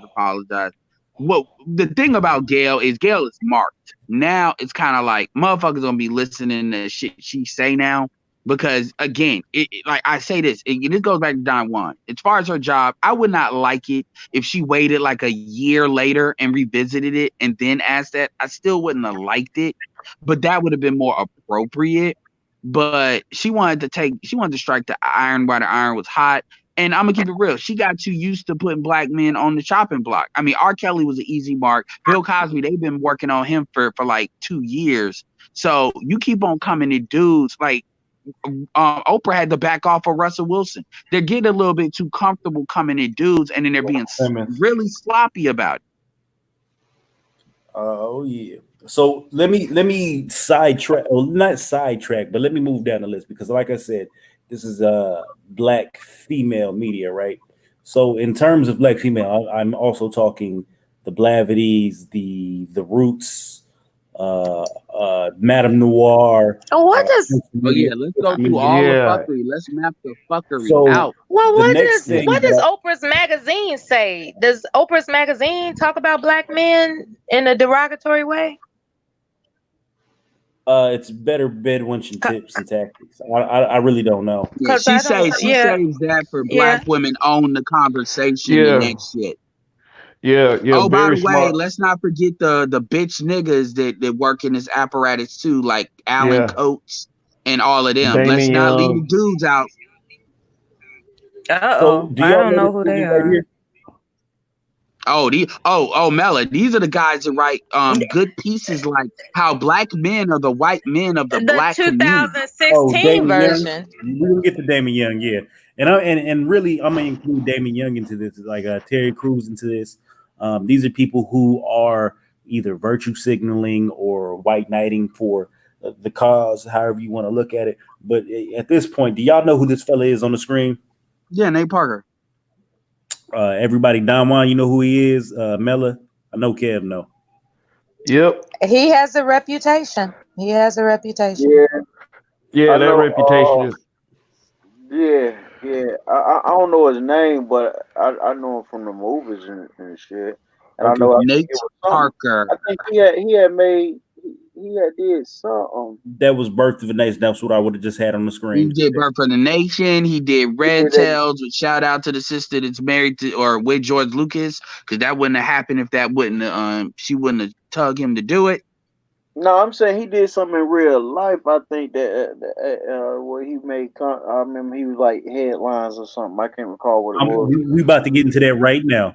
So give Oh, me okay, 1 second. okay. We about to jump up into that right now. So this is a video. I'm not gonna play the whole video, but I'm gonna play a good little portion of the video so that y'all get a working understanding of what I'm talking about when I say black female media ain't shit. And then we'll go from there. And support Nate Parker's Birth of a Nation. In fact, I can't remember the last time a film from a black filmmaker had this much buzz around it and was this highly anticipated. But recently I decided that I will not be spending my money to support the film when This it is comes the out. devil. It's come out that in 1999, Parker and his then roommate but current collaborator were charged with raping a classmate. The woman says that the man raped her while she was unconscious. Nate Parker was acquitted largely because they had had consensual sex before, and the other man was convicted, though that conviction was overturned in 2005. I believe because it was found that he had insufficient counsel. And then prosecution chose not to retry the case. The woman later sued Penn State University, where they all attended college, because she says that they were protecting them because they were wrestlers. She was awarded $17,500. Now, there are a lot of documents online about this case, and they really don't look good. In fact, they look really, really bad. There's testimony from an eyewitness who says that he was invited into the room to rape the woman. There is a transcript of a conversation between Nate Parker and the alleged victim that is just so disconcerting. Now, there have been lots of conversations about Nate Parker and this movie and rape culture and Nat Turner, but there's one defense of Parker that is just so mind-boggling to me. That this is some vast conspiracy to keep us from seeing this story. And that this story, Nat Turner's story, is so important that we should just forget about everything else, that it doesn't matter. And it seems like Black men are particularly fond of this defense. Al Sharpton told The Root that this is all some big scheme to keep Nate Parker out of the Oscar race. Charlemagne tweeted that the white man doesn't want us to see this story. Regarding the emergence of the accusations, Harry Belafonte said, "Is this going to be the price that young Black women and men pay for making films of substance?" And when asked about it, Anthony Anderson said, "I think he's a great guy and an excellent filmmaker and a great actor. That's what we should focus on." So I actually get... So, yo, this chick is on the Mount Rushmore of Black women I hate. By the way, go ahead. I believe it. The content here is blowing my fucking mind because not only is she's telling blatant lies about the case, because this is a case that I've read upon, and I read Kev was the one who first brought this to my attention. And I read the case files, the case paperwork, everything, transcripts based on Kev. And we went through this with a fine-tooth comb to really figure out what the deal was. Because I remember going to go see this movie. And at the time, it was a midnight release. And I went with a friend. And we went to go see this movie. And as we walked into the movie theater, it was a bunch of white bitches. I say white bitches because I felt like they was halting the progress of a Black man telling a Black story outside doing a candlelight vigil. And I was looking at them going, what the fuck are these women out here? And then it dawned on me that they are out here protesting this movie. We left the theater. They were still out there with the candlelight vigil. And I said, what are you all out here doing? And the response from this white girl was, well, we're protesting this movie because he's a rapist. I said, okay, that's fine. Will you be here next week when the Sean Penn movie release? And she goes, no, why would I be here? Because he's admitted rapist. So what are we doing here? And it was a whole back and forth, and I ended up getting pulled away. But this kind of shit right yeah. I mean, it's funny. It's funny. That shit never occurred to him, but go ahead. Yeah, it's funny. This here is problematic, and it bothers me so much that she's gone out of her way. I don't know if she sees this, if she's doing this on purpose, if she sees this weird, confused Black feminist mindset. But the shit she's telling is a complete and utter lie. It is the Black feminist mindset, and it's funny how these women are called Becky until they accuse a Black man of rape. Then Black feminists come out of nowhere. Let's join Pinky's girlfriend. Let's join Pinky's and bring down this horrible Black man. It's so stupid. And another thing is, we have a tendency to punish Black men for dating out and marrying out. We punish the hell out of them, and we act like we aren't. So this whole rape thing is a dog whistle. This man was found not guilty due to evidence. So and they act like Black men are being given the benefit of the fucking doubt. I'll give you a quick synopsis of the case because she told a bullshit ass story. So basically, it was Nate Parker, and I think the dude's name, if I remember correctly, the dude's name that he was with was Gene. Because he was also a writer on the movie. Yeah. They were wrestlers at the school. They were popular. This white chick wanted to meet them at some either a bar or a restaurant that had a bar. One way or another, it was a bar. They showed up on CP time. She had a few drinks. They were drunk when they showed up, so they go out and they kick it. She was wearing a pencil skirt. And Mela, are you on here? Mela, You know I am. Okay, so maybe you can confirm this for me because I've never worn a skirt. I did not follow his case. All right, I well, I just did. So I just want to ask you a simple question from it. So, if you're in a pencil skirt, you know what a pencil skirt is? Maybe I'm not describing it correctly. I know what a pencil skirt is. If you let's say you've had a few drinks and automatically a pencil skirt is that thin or tight skirt, is it hard to kind of walk up steps in them skirts? Yes. Okay. Unless it has a specific, it depends on the fabric. You know, there are stretchable fabrics, and then there are more constrictive fabrics. So a key point that they always brought up in this situation was they were saying that when they got out of the cab, that they were going up the steps. Now, if she was in Daisy Dukes, I don't know what to say about that. Well, no, they said she was in a skirt, but they said that she missed a step, which could be contributed to her being drunk, which could very well, it could be possible. Or A constrictive fabric with a pencil skirt of at least 36 inches damn. is no, not 36. I'm sorry. Anyway, what I'm saying is the idea of a pencil skirt is too narrow as you go toward the cat. It's to go over the knees. A typical pencil skirt is covers your knees. And so climbing steps, depending on the fabric, is restrictive. So it's hard. You Okay. have, yeah. So That's why some of them have splits. That's why some of them have splits. They use that as a big point to say that she was too drunk to, I guess, consent. That's what I'm going to go with. So as the story goes, they all went upstairs and they basically played a bunch of drinking games and they hung out for a couple of hours.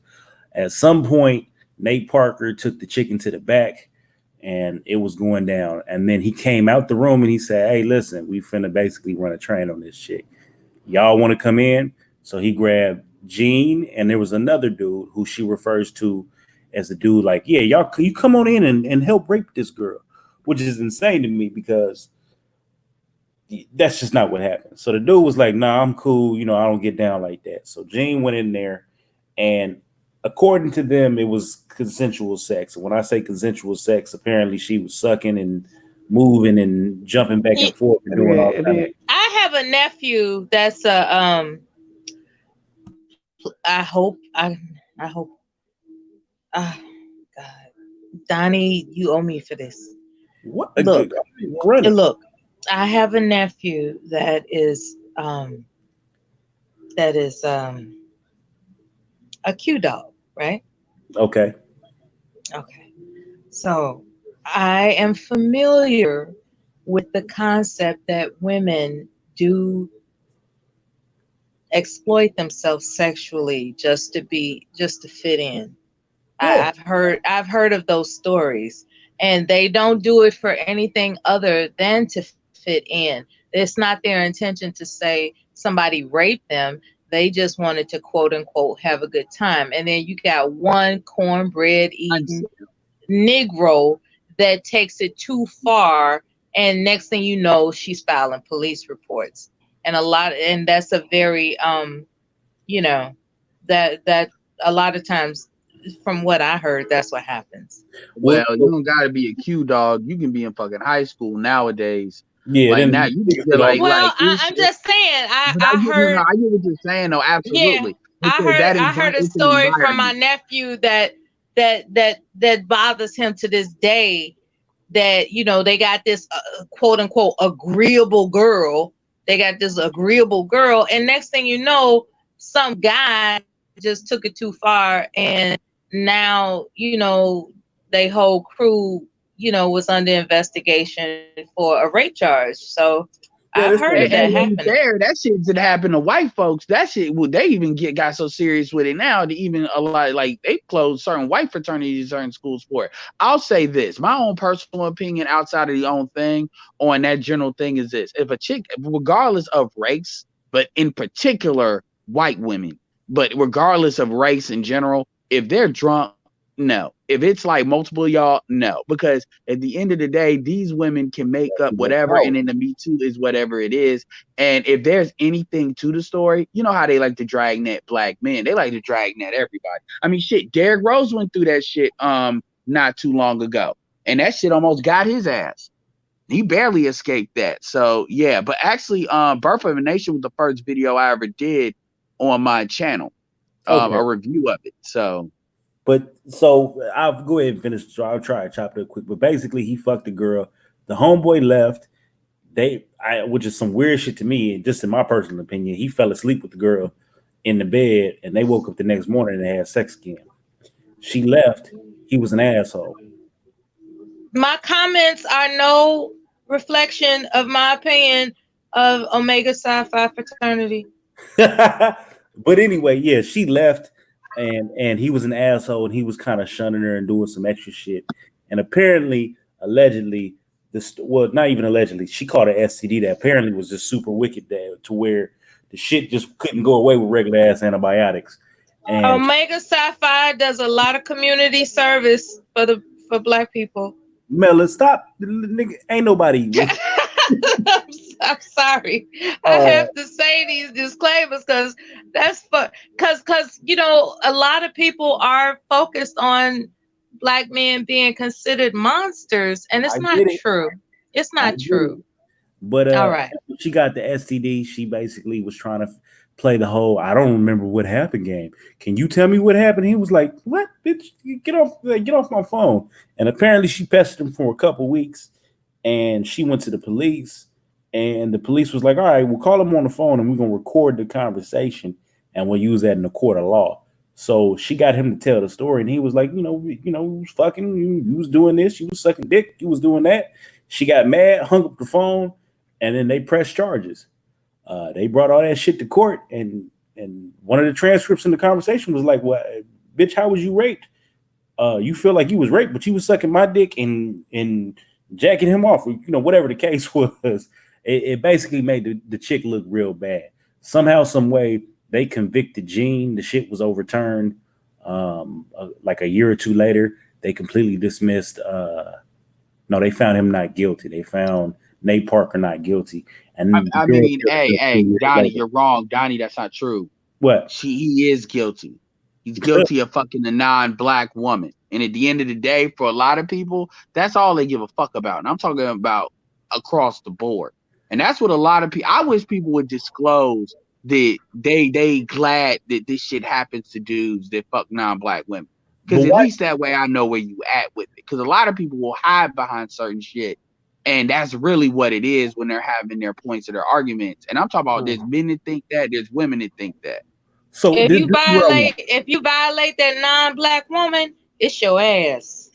I really want to know Don Juan's perspective on this, because Don Juan America see it from and it's real good to see. I love different perspectives. Yeah. That's why I have a multi-diverse cast, right? So Don Juan, I want your perspective on the Nate Parker situation, because this was a Black film that he produced and did everything on his own, and it was slated to be a big, huge, gigantic film that was supposed to make money. But Black women really came and tore it down and called this man a rapist and said he was guilty of XYZ and shut this film down. Man. So I was actually in and out on the movie. What was the name of that movie? Birth of a Nation. So the original Birth of a Nation was with the Ku Klux Klan. They were making them heroes. Okay. He recaptured it. So the movie did come out though. Yeah, it came out. Yeah. Yeah. Okay. And you said what it was a 2016 version with the produced and featured with a Black man that had a previous rape charge again. All right. Basically, the movie was slated to do much better than what it was, but Black women in the media tanked the movie. So you asking me what I thought about the movie, or what I thought about that situation? That situation in general. Yeah, that situation. Like, do you think that Black women are just pissed whenever a Black man dates outside of his culture? I think a success. Sometimes when you see a successful Black man, yeah, I think it does hit different, opposed to it just being some old scrub who you see, just Some old. Why do you think it hit different? Why do you think what's the reason you think it hits different for them? So you think it hurts black women's feelings when we see black men with women that don't look like us? I think when it's successful black men. I don't. I think that's across the board. I'm gonna have to disagree with that. Yeah. And also to be fair, when I went to see the movie 3 times and each of the 3 showings, it was about 50-50 between Now hold black men on, and we black talking women. about the movie or we talking about that situation? No, we're talking about really black women using white supremacy as a mechanism to punish black men when black men date out. And situations, this Nate Parker event is an event used with what for Harriet did. But what I'm adding into it is, as far as who actually saw the movie, a lot of black women did support the movie. As far as if you break down the percentages of actually To people that me, did go. To me, the question is: are black women salty when they see a black man, viable? Are black women salty when they see a viable black woman? I'm not. Why are Really they salty? I mean, shit. No, hold on. A black woman could be with a white man and see a black man with a white woman and be salty, and I mean real salty. It Let me happens. tell you something. I've been All out right. when I was dating. I've been out If y'all want and my like it'll opinion, be let me a know. yeah. Let me okay. Let me talk. Hold on. I've been out with black women and we be sitting across from white men in black women couples, and she'll act like it's normal as fuck. We be walking in a mall, we see a black man, white woman couple. She'll point at him and say, "Oh, he must really think he's something with his white girl." And I'm sitting up there like, we just passed by 4 other couples. Is the issue isn't interracial at all. The issue is, yes, black women are salty when they see black men with white women. Um, as far as the well off black man who worked hard and became a success with a white woman, um, those are the kind of men that some of these women have a tendency not to pay any kind of attention to when they're on their way to that success. As far as their dating choices, I don't care, but it seems to me like it was a time and a place thing. It's like So, wherever so he went to be. they ain't care about Kobe. Hmm? They ain't care about Kobe. Well, I Well, I mean, mean, I Kobe, hold on. Kobe dated Brandy Or first, they and didn't Brandy have an dumped his opinion. ass. They Let's didn't have be an honest. opinion for Kobe. Kobe dated Brandy first, and Brandy dumped Kobe for Mace. Those are Brandy's words. So he went black first before people talk I'm shit. not one of these people. I'm not one of these people that's going to tell a black man he has to choose a black woman. I'm not going to do that. Yeah, So and even whoever Kobe amongst ended that, up remember marrying, Kobe I don't give a dated shit. Brandy first, and Brandy dumped him for Mace. These are Brandy's words. Mace successful. The nigga, the why you over there staring at me? That nigga. I know who Mace was at the time, and I'm not necessarily saying that was necessarily a bad move. Brandy said Kobe was corny, but Mace guess wasn't what? that nigga at that Kobe time. had a right to choose who he chose. Like, and I'm with Kev. I'm telling you right now, black men do not have a fucking God-given right or God-given obligation to deal with black women first. And just like I say the same thing about black women. So I do not hold black women accountable if they date out. I deal with a lot of black women that date all different types of men. As My far thing is, as like in business and stuff, but let's keep But it all the see, way here's one real. thing with Black people that women date outside the race, right? Black They date women outside the race. the difference is black women feel they own black men, and black women have a problem with black male choice because that's the one thing the government cannot legally give them, which is the ability to Now this remove is that my. shit. I'm so glad. I'm so glad we have this time together, Now, if you want to have Mr. go Anderson. ahead. Yeah, no. So go I ahead, Mella. am a black woman. Just ask me, Mr. Come Anderson. on, I mean, I believe Miller hit a terrorist I mean, down. I can ask you, but understand that my opinion is based on my observation as well as me questioning a lot of different black women, including a video that I actually did yesterday that chronicles 5 black women that was on Mr. Fantastic and me questioning them and what they said. So this is not just me making this shit up, but go ahead, Mella, give your opinion. You are the black woman here.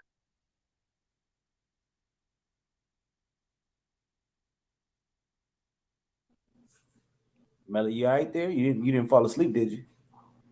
I'm the only one No, that can fall asleep. I'm washing my hands. I'm washing my hands. Give me a moment. Okay, well, but while she's doing that, that's great. I mean, for real, because I'm waiting to hear what she's got to say too. You know, this is not just my opinion that I just pull out the air watch TV. I mean, I'll say this, and people can take this however the hell they want to take it. When it comes to being on different platforms and stuff like that, I got nearly 7,000 hours on here. And a lot of that is, you know, some of that is talking to black women. I mean, I was on a panel with literally, I was questioning, and I give those black women credit for showing up, questioning, you know, literally 5 black women. I asked them questions. It wasn't no back and forth argument. It was me asking them questions and them giving their honest answers and me giving follow up. And yes, they do feel like they own black men. I mean, it comes out. Like, for instance, the way it comes out is with Kobe is they want to say, well, they got a problem with all that money going to that Hispanic chick. They feel like it should go to the mom. Okay, Joe Bryant, last time I checked, was not dead, but they still feel like it should go to the mom, not the parents. They had you know, you got to look at the pattern, dude. And you do not, if you look at social media is one of the best social surveys you could ever take. Black men do not get angry about seeing black women with non-black men. They don't. What black men get mad about is when women try to play this game about how, oh, white men are better. And even then, they're just saying, oh, that's bullshit and leaving it alone. They move on. Black women actually go out of their way and attempt to punish by all means necessary. Just all black women know, but this is enough to where this is always a problem. Black women that are actresses are not out here worrying about how them being with a non-black man is going to affect their career. Black men do think about that shit because of how black women get out of pocket. And for anybody to deny that, they're just denying that fucking water is wet. But hey, I'll be happy to see. Now, I'll say this too. The degrees of the salt depends on the woman. Like that for Harriet bitch is 10 out of 10. But the salt is there. So all right. Let me lead this back because I want to make it very clear that this show isn't an episode of Black Bitches Ain't Shit, right? This is Black Wait, Bitch. how can you say that when your title reflects it? I mean, I'm just answering the question. No, I was referring. Let me answer. I was referring to the host. I was referring to the host. This isn't an episode of Black Bitches Ain't Shit. Well, shit. Even Gail, even Melon said Gail ain't shit. So, but this is an episode of those. No, I know. Who are in the black media sector who actually ain't shit. We need to call them the fuck out. So this is not. Oh, okay. I think I get it now. So you're saying that because they're influential, they have to hold their responsibility seriously. So I'm not. So I want to be very clear. This is not a Black Bitches Ain't Shit show. This is black bitches like you bitches. I consider Gail a bitch. I consider Lovey a bitch. Motherfuckers over at Madame Noir bitches. They ain't shit, and they need to be called out on it because their type of rhetoric and their bullshit is harmful to the black community. It is. Their influence is. They're taking advantage of their influence. Well, they get their influence because, like, understand they're vetted. They get their influence because of their mentality. I mean, they get, like, even when you look at YouTube, you know, there ain't no female channels being shut down for saying niggas ain't shit. Grapevine. Go ahead, Gab. Can I answer Indigenous Beauty? She says that she's seen black men go in on black women with white men.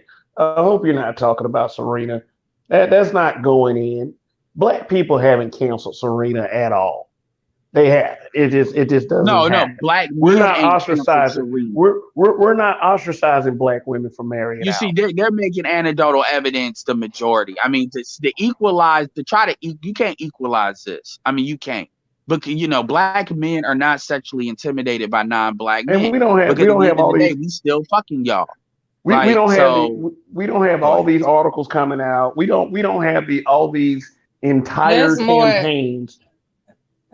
There's more to Black it women than have larger sex. control of the media and social media than black men do. That's period point blank. If you look Well, into for the black, no, media not for over black men, not for black black men. I women, mean, yeah, white. Because black women have a if you larger look at control of white men, everything over the media. huh? I said black women have a larger control over the media. So if you look at black women, they're in better Black position. women and white men have the same mentality when it comes to this shit. Black, like, for real, like, in fact, it perplexes white men why black men don't get angry at when white men try to say little slick shits like your women worship us and shit like that. That does not bother us like it bothers white men that white women be fucking black men. It just doesn't. To the point where white men really don't I bring the shit beg up to anymore. differ. I beg to differ. You They really, write really. they I write think them off. ultimately No, what it white ends up men. being, No, I'm telling you, white men write off white women that go to black men. Oh no, That that's they absolutely write them true. off. No, They Mela, write you're them right. off.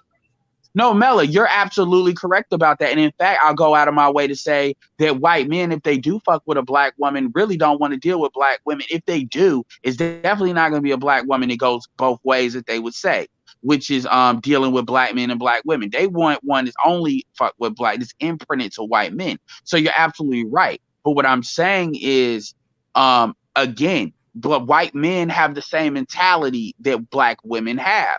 It just manifests in different ways. Black men don't. Black men may say some little shit, but to equalize it to the level of how black women take it is just not true. And 99% of It black be women know that. years.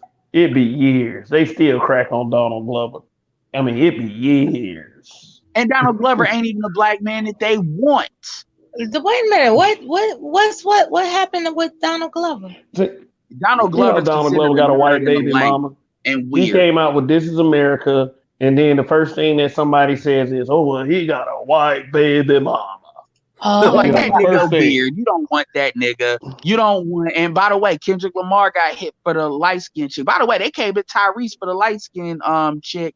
Then next thing you know, vote for Kamala. It don't matter if she with a Jewish man. Y'all should just vote. Oh I'm no. like, okay. Oh, Amanda Seals. Oh, this is another one. I don't like her. She's not on so Mount Rushmore, I'm gonna but go ahead she and play lied this on the black audio. man. F her. This is Those basically she was talking about those my braids are heavy. That's the Those best thing braids are Issa heavy. Rae did was kick her out of their that they out of little their group. party. So yeah, so this is Amanda Seals. She's talking about Myron Monroe. I don't even think she's ADOS, but go ahead. No, she's not. But yeah, she's talking about Myron Monroe, and then from there, Kev, I'll let you take it because you got a better handle on this than I do. But yeah, I'm gonna play the video. I really don't take it lightly what I'm about to say. Because when you name names, you put not only that person out there, but you also put yourself out there. But I feel as a woman who makes it my business to be a warrior for the truth, that it needs to be said. I, on my podcast and on the Breakfast Club, spoke about an individual who had approached me on the internet and who we spoke on the phone, and that they said some troubling things in the conversation that made me take a step back, and that also with literally like no investigation, it was brought to my attention that he had sexually harassed a woman by opening the door when she came to meet him for a date, butt naked, and then telling her that she was the one who was overreacting, et cetera, et cetera. Now, I heard that one story and was just like, whoa, that's crazy. When I spoke about him on my podcast and on the Breakfast Club, I didn't say his name. I literally just said a couple like characteristics about him, and it has been shocking and incredibly discomforting to me how many women, 8 as of tonight, that have come forward to say his name. They knew exactly who he was, to say his name, and that he had been incredibly problematic and, behaved in a very sexual, predatory way with them that some have said could have gotten him fired. So I say all that to say, if you are approached by Myron Rolle, you should just be mindful. I don't have empirical proof, but I've had enough women come forward saying that he was incredibly inappropriate with them that I feel it would be inappropriate of me to not put the word out there that there is a man that is not being okay with women. God, he should have sued that bitch. And talking about I just gave some characteristics. How many niggas you know that is ex-professional football players that's become doctors? Yeah, he's a what they call it, 100 octane. He should be able to sue her. He should be able to sue her if she ain't got No, he doesn't, because he don't want to do that to her. Now, Kev, can you explain the situation, what happened afterwards, the occurrence and everything? Yeah, Myron Rolle was suspended and put under investigation for this one accusation right here. She had absolutely zero receipts. This is why I believe all women is dangerous, because a woman can say one fucking thing and destroy you. Myron Rolle was an NFL doctor.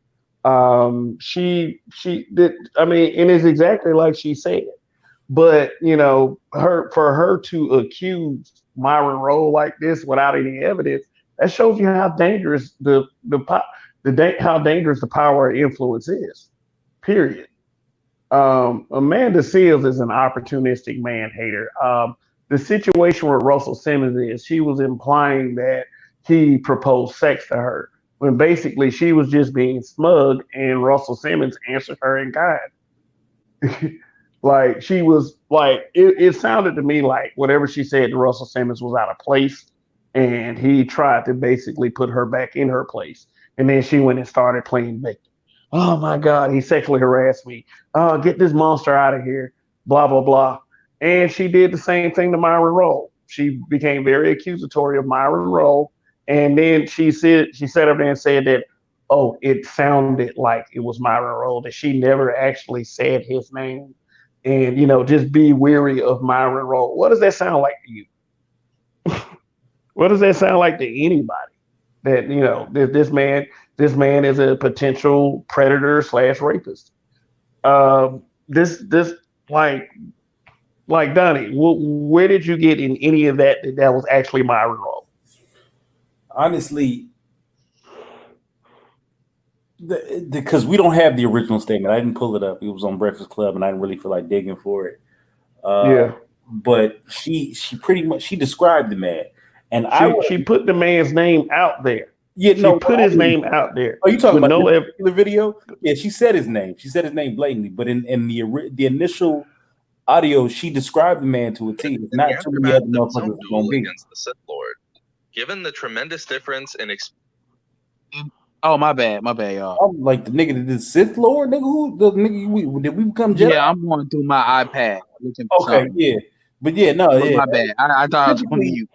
In this last video, yeah, she said the name, the man's name, and she said to be wary him. She's probably kind of legally protected because it's kind of a conjecture type scenario. But you put that man at risk, and she knew that she was using the power of social media as a media influencer in order to fuck this man over. And from what he made it sound like, as he didn't return her advances, and she felt some type of way. Yeah, but at the end of the day, he was suspended for it. Yeah, and if and let's be honest, because not honest. It's important to establish what the mindset of these people are in these arenas, and it's like hyper entertainment, hyper sports industry, and like this level. Amanda Seals would have never said that if that was a white dude. She would have never put that out there because there's punishment mechanisms in place for that shit. I say that now, everybody knows, no fucking duh to me saying that, right? Everybody in this panel understands that. So why would I say that? Because it's important to understand that there is premeditation in what they're doing. There is some thought to what they're doing. There is no, I'm just doing it because I'm emotional and I'm mad. They know what they can get No. away with and not get away with. They know who they can they know who they can aim that at and not aim that at. This is where this is the wedge, Mr. Anderson. What occurs is, what are you saying? Are you saying that women are emotional, which means that we would be considered impulsive, or are we premeditative?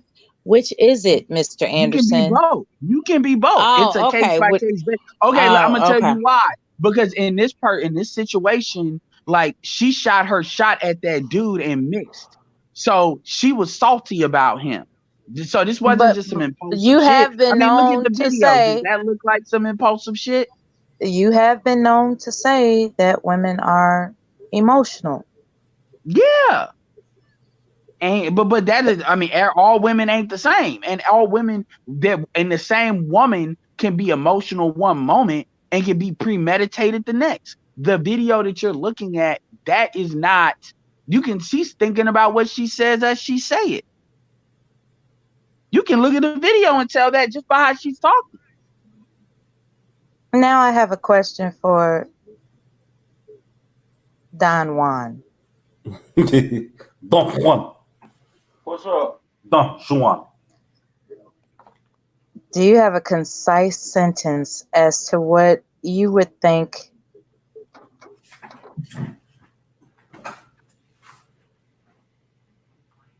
Put it together, baby. You got this. Walk the steps. Melody, did you fall asleep on a nigga? She went mute. Not at all. I just want Don Juan. You're very thoughtful. What do you think? About you didn't finish. What was you saying? What do you think in regards to the title of this live stream? Do you think that Black women's media ain't shit? That's the first question. I have two more.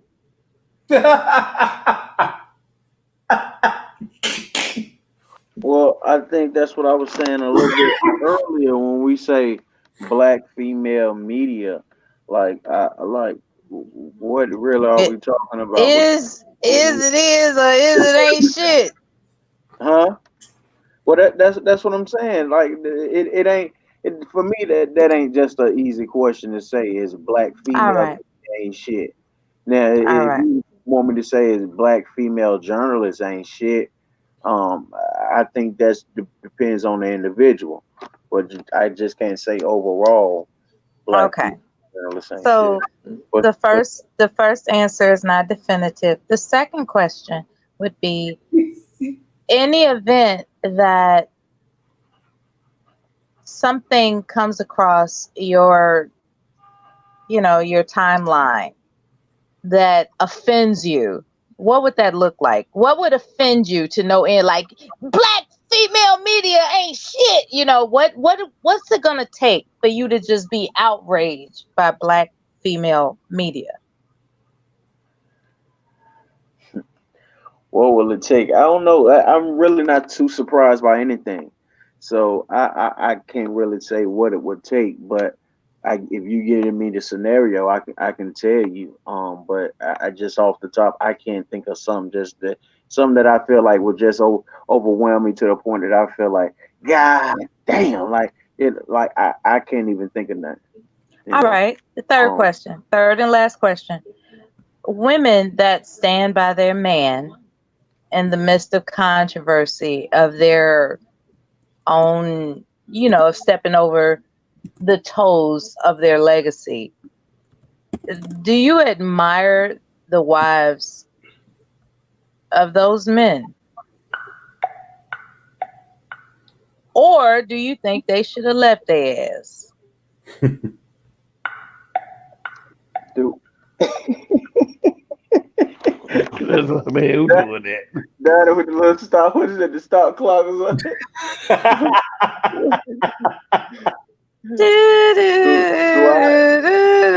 Jeopardy theme song and shit. Threw me off. He threw me off with that. But you said, do I admire the women that tarnish the legacy of their men? No. Do you admire the women who stood by the legacy of men who are being tarnished for mistakes that other women would have left them for? Black women, I do. Yes. If she's a black woman, yes, I do. Put her to the utmost. All right. So above all else, it would appear that what's most important is that a black woman stands by her man. Correct? I mean, that's what's needed. Is that what's happening? That's a different Well, thing. Camille do it, and Kobe's wife did it. Yeah, but look at that. Well, I mean, come on, that Kobe is something They are totally men of different, affluence. But as far as Bill and that's a different generation. So the whole mindset back then, women stood by their men. As far as now, man, you get to married and in 2019, wind up getting divorced in 2020.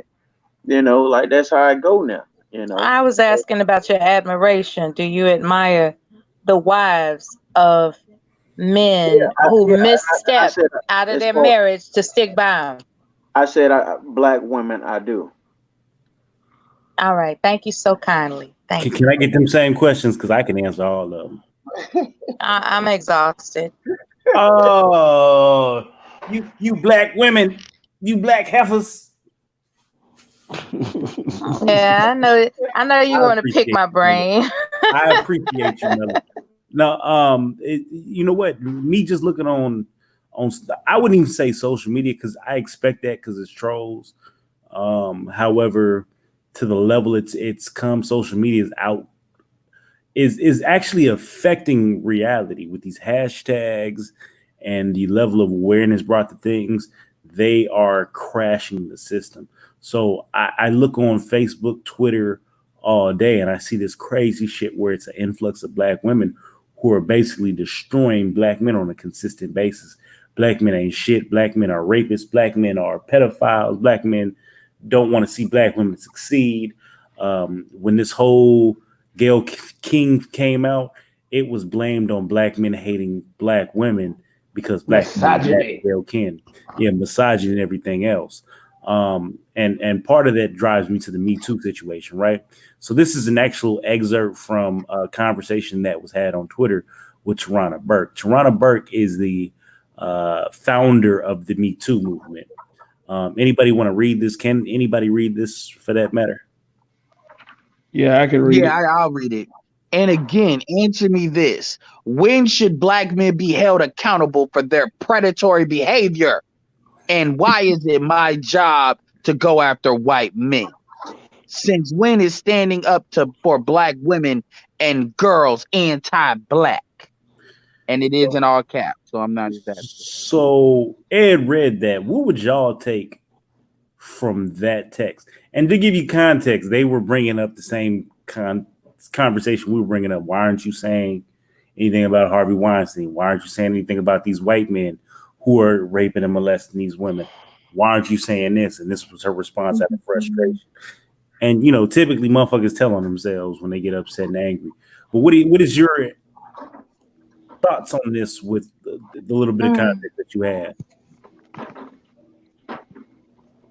Well, go ahead, babe.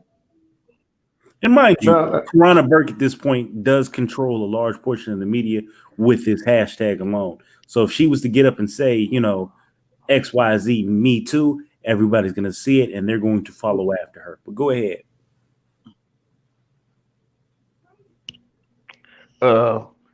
I mean, basically, it's just telling me that she just has it in for black men. Like, why would you say if I don't have any problem at all with going after black male predators? I think they should be taken off the street. But I would never ever just limit it just to the black male predators. I mean, I feel like all predators should be taken out. I mean, it's like when it. No, go ahead, Kev. My bad. Now, like, so it's not her job to go after white men, but it is also isn't white men also victimizing black women, exploiting black women, sexually Yeah, assaulting black Jason women? Pope to the situation, but we're not going to talk about that. Yeah, Go yeah, ahead. but see, here's another thing though. But Peter Nwango came forward on Harvey Weinstein, Weinstein, and he was like that's the only person that he said lied than Peter Nwango. Yeah, because So they're gonna get punished. They will get punished, and they know that. Plus, it's not no money. It's like a bounty on black men, and there's no bounty on white men. So they know that's not profitable. Let me so say where this: so where even if was the I so well my question is where was Toronto Burke when the Peter Nwango was saying stuff about Harvey Weinstein? well, That's her, exactly what I said. Like she that's what it is. She's not going to. But I'll say this. I'll say this. Let's play that game and have the conversation called no white men do it too. And we will only have a conversation about black male predators because that is affecting black women so bad. Because I love that argument because that's an argument black women don't want to have. So we're gonna start with R. Kelly. Why is it that R. Kelly lasted as long as he did, even though it seems to be kind of known what R. Kelly was doing? Where did R. Kelly, so what you look at is where did R. Kelly draw his power from, his influence from, and his economics from? White people were not really supporting R. Kelly like that financially. He wasn't being played on white stations. So when you distill down the demographics, R. Kelly was protected. And it was only when that protection started to lift a little bit that R. Kelly Protected was by vulnerable. who? Protected by who? The very people that said, I don't give a damn about what he did and what the rumors are. I like his Wait a music. minute. Right by whom? What group? R. he Kelly's just said power what group? comes exclusively from black women.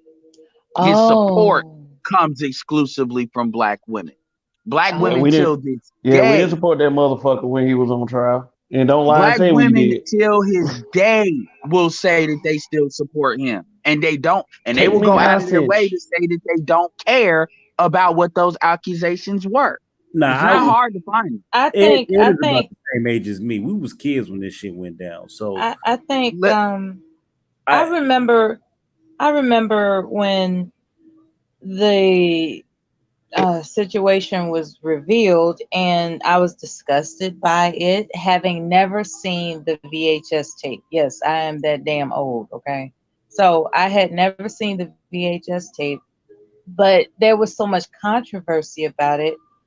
And reliable sources, dare I say, said that it looked just like him, and she looked real young, and she looked familiar with him. She looked like that's something that they do on a regular basis. I That was type, that type of 13 or conversation. 14 years old. My yeah, damn, me too. I was that age too. And they played remember this that shit that's in the after the barber Aaliyah shop. situation. That's Yeah, after the Aaliyah So situation.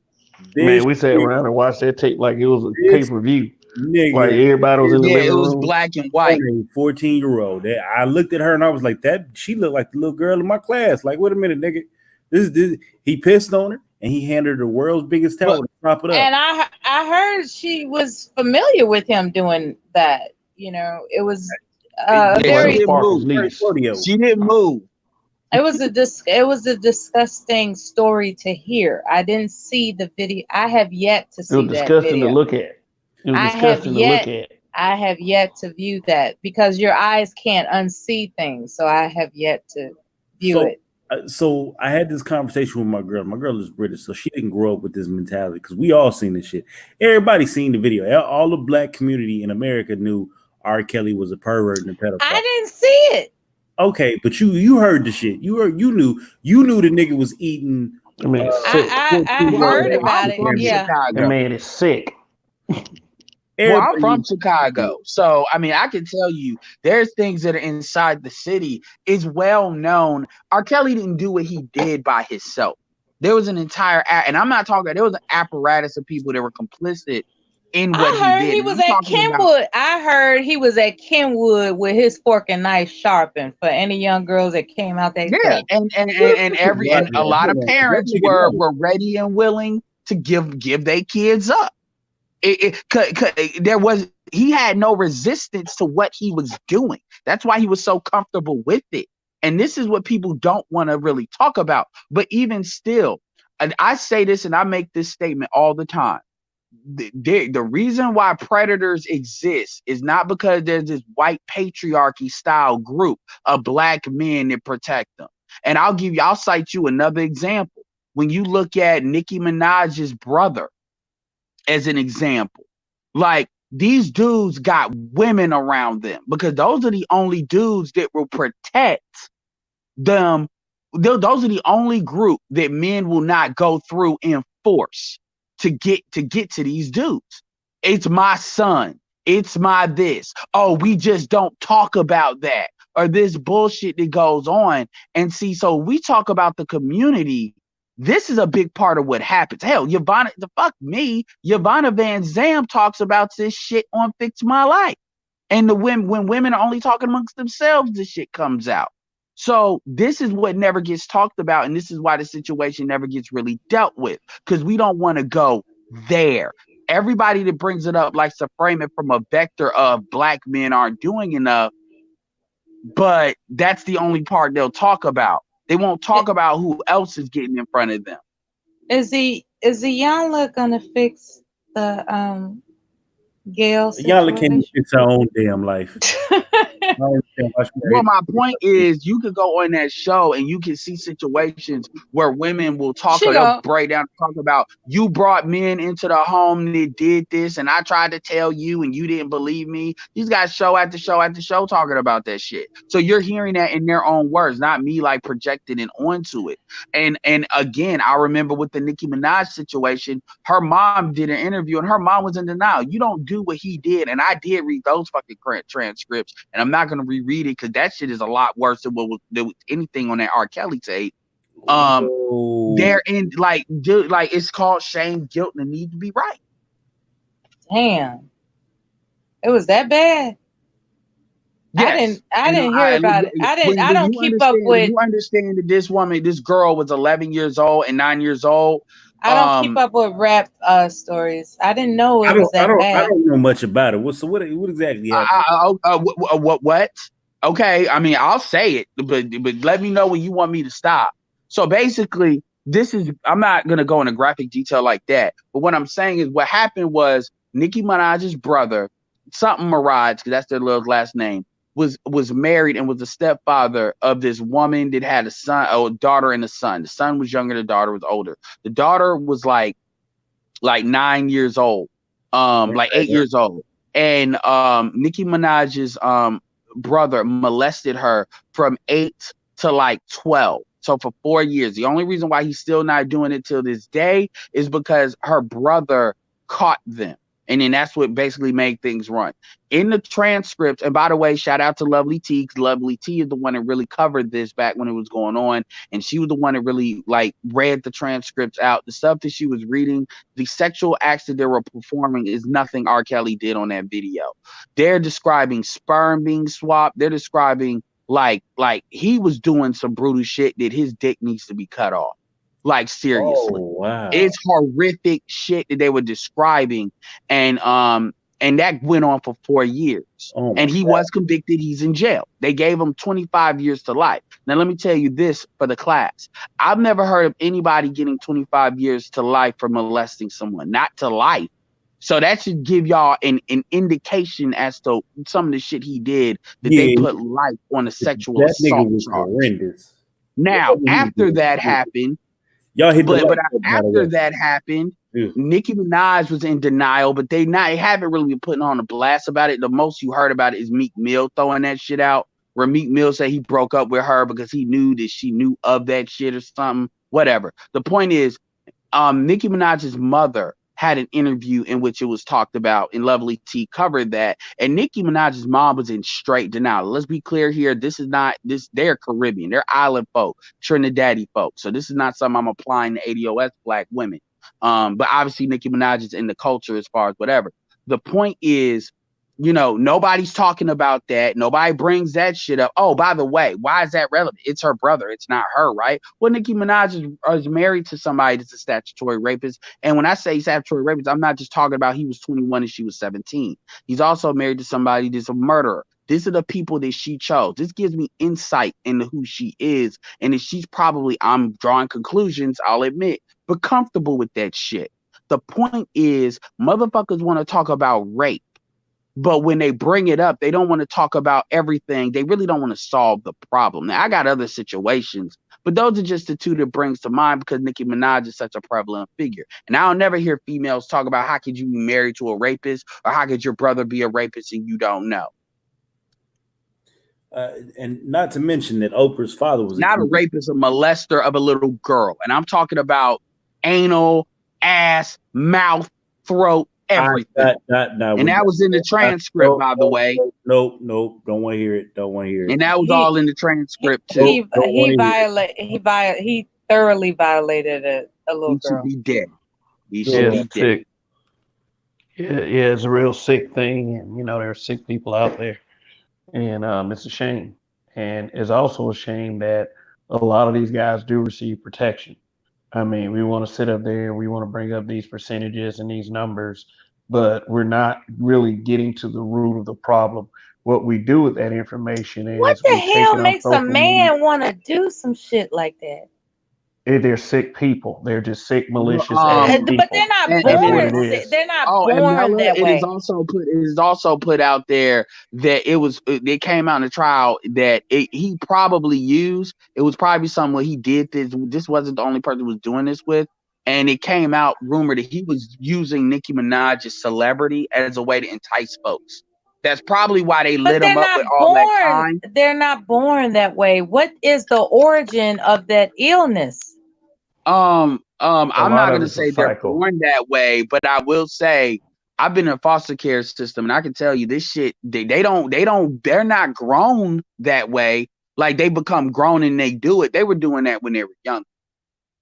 So you're not going to tell me that he just came out the woodwork doing that shit. And even with R. Kelly, like they said, the situation he went through. So that stuff was born at a young age.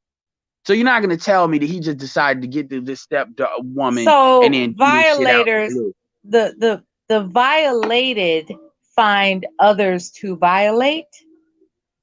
Well, that was R. Kelly's situation. That's what he said. Now I don't hold him to excuse, but he said his sister molested him. But that's what he said. What I'm talking about though with Nicki Minaj's brother is the common denominator is this shit happened young. Meaning, if they were doing it as an adult, they were doing it in other situations too. Most likely. Oh, this is so disturbing. Okay. Yeah, and this is our brother. This ain't no distant cousin. This is our direct brother. And even recently, when Nicki Minaj, she just let it go. She just acted like it didn't happen. Well, it's not that she acted like it didn't happen. Notice the media is not bringing anything up. It's as if it didn't happen. Like the last time you heard about it, which is recent, which was Nicki Minaj said that Meek Mill used to physically abuse her, and that's a lie because Drake would have said something about that to fuck Meek up when he was very vulnerable. But Meek basically responded. This happened like 3 days ago. Meek responded in a Twitter thing saying, "You knew what your brother was doing for a lot longer than you want to say. And that's why I left you." And you know what Nicki Minaj said? She said she regretted ever getting into a Twitter spat with him. I don't think she thought he would go there like that. Wow. Yeah, he cut it on there. That's crazy, man. It reminds me of a brother that breaks up with his girlfriend on some bullshit. And next thing you know, he has experienced that she has a white man on a rebound. And then he starts harassing her and calling her a race traitor, right? But little was known that previous boyfriend was a drug dealer. Like he was selling, I don't know what they call it, what, crack or something, you know. So I don't know what they call it. What? No, I'm serious, but I'm saying that what she decided to do was retaliate by saying, oh, you want to call me a race traitor because you broke up with me, but what about the fact that you sold drugs to our own people? You the fucking race traitor. So Yeah, that dude. it seems like I'm trying to figure out what, like, this is what I'm trying to figure out, right? I'm trying to figure out, because I don't know about Nicki Minaj that much. I just know she had a lot of plastic surgery. She like to throw these digs. She didn't. Oh, recently, if you want to know a little bit about her, she want to talk shit about Rosa Parks in her song. She's talked shit about Malcolm X in her song. The 980 part comes out Okay. every So once in a while. her moral compass is shady. Okay, so I get Yeah, it. she wanted them. I'm Trinidaddy first, but I'll take this money and So Okay, so it's not surprising that she would just, do some. Okay, I think I get it now. I think I get it. I mean, it's as far as like the situation. I just want to speak on that situation you just mentioned. That's a bitch move. That's a bitch ass dude. I'm gonna just say that. Like a black woman has every right to deal with whoever they want to deal with for whatever reason they want to deal with it. That's on them to own what that shit is for better. Just like how she had to own what it was with that D boy, and then the D boy dumped her. Otherwise, she still be with him, and then she moved on. To call her a race traitor for that's a bitch move. And if anybody in the manosphere pulls some shit like that, they would get called out. That's why I don't even like when dudes start calling chicks swirlers and shit like that when they get on and they start talking like Irene Yvette and shit like that. Cause I'm like, nigga, it ain't that serious. Number one. And number two, I mean, dudes just don't be letting motherfuckers get away with that shit. Cause I'm like, really? You a D-boy and you want to call somebody a race traitor? So you a pro-black nigga now? If you don't shut the fuck, oh, you a square ass nigga. I know they were slanging drugs of poison to our people, and they want to be judgmental. How cute. Now weed. I got it. I don't smoke weed. I've never smoked weed a day in my life, but I'll make an exception for weed because weed doesn't kill communities. Crack, however, kills communities. I said poison. I didn't say weed. Poison. No, I was just, just for the class, because people will hear that and then they'll be like, "Oh, you just said all I didn't say." I consider anybody that's in jail for marijuana possession is a political prisoner of the night. So this is the last topic because I could really go on for a couple of hours with this shit. I really could because there's a lot. I really wanted to cover the chick that was on the Breakfast Club. Lipstick Alley. I mean, I can show you some old school fuckery that still exists, man. Do you, Ed? Maybe you remember. Who was the chick that I was trying to find a clip, but I couldn't remember who the chick was. Was it Amanda Seales who went on the Breakfast Club and said the number one killer of black women is black men? No, wrong light skinned bitch. That was something Malvo, something Vo. Cynthia. She was. Hold on, I got it. She used to be the editor of Ebony. Hold on. Hold on. Hey, Jamila Lemieux. Yes, Jamila Lemieux. I'm about to have Siri white ass. Jamila Lemieux, it was Jamila Lemieux with her pretend black daddy. Yeah, wasn't he like a agent, like an official, like literal agent? So he was a white dude who used to run around telling everybody he was black. And they had him talking about colorism with her light ass. They had him in a movie. I'm trying to think of what the movie was. The movie The Spook Who Sat by the Door. Yes, and they called him Pretty Ricky or Pretty Willie. But it doesn't matter. But yeah, basically he was in that scene and he was this super duper pro black dude. He was a police officer and allegedly, and maybe Roger can elaborate whenever his ass pop on the broadcast, allegedly he was fucking up black people in these neighborhoods. So everybody's calling her a white woman. They saying your daddy's white. Oh yeah, nah, you was raised by a colonizer. Fun fact, Jamila Lemieux used to have black women that worked for her, speaking of hiring black women, but she wouldn't pay them. So they would write articles about talking shit about black men for free, and they never got paid. Ain't that about a bitch? Yeah. Yep. But O'Shea Duke Jackson paying $75 per article. They getting paid more than what Jamila Lemieux was paying. They big mad about the shit, but basically she did an ancestry DNA test and she came out 51% colonizer. Was that right, Kev? You did the show. 53, I think. 53% colonizer, but her daddy's allegedly a black man. So you have a fully black woman and her daddy is a black man, and there's 53% of her that's white. Either that's not her daddy or we got some questions. I mean, Jamila Lemieux, again, you have here's where a lot of this female media cascades. You got to remember, everybody is not deep into it like some people. And when I say deep into it, like, it's kind of like politics. You have people like take the I want to take it out of black women for a hot second.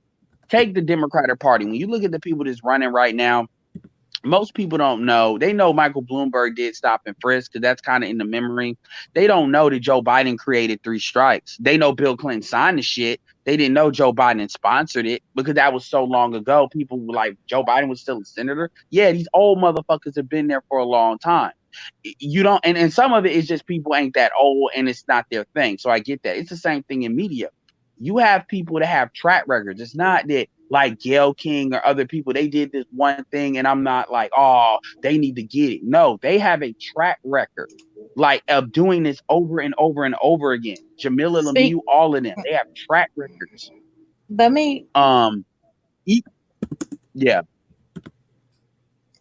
Even Michael Eric Dyson. Oh, go ahead.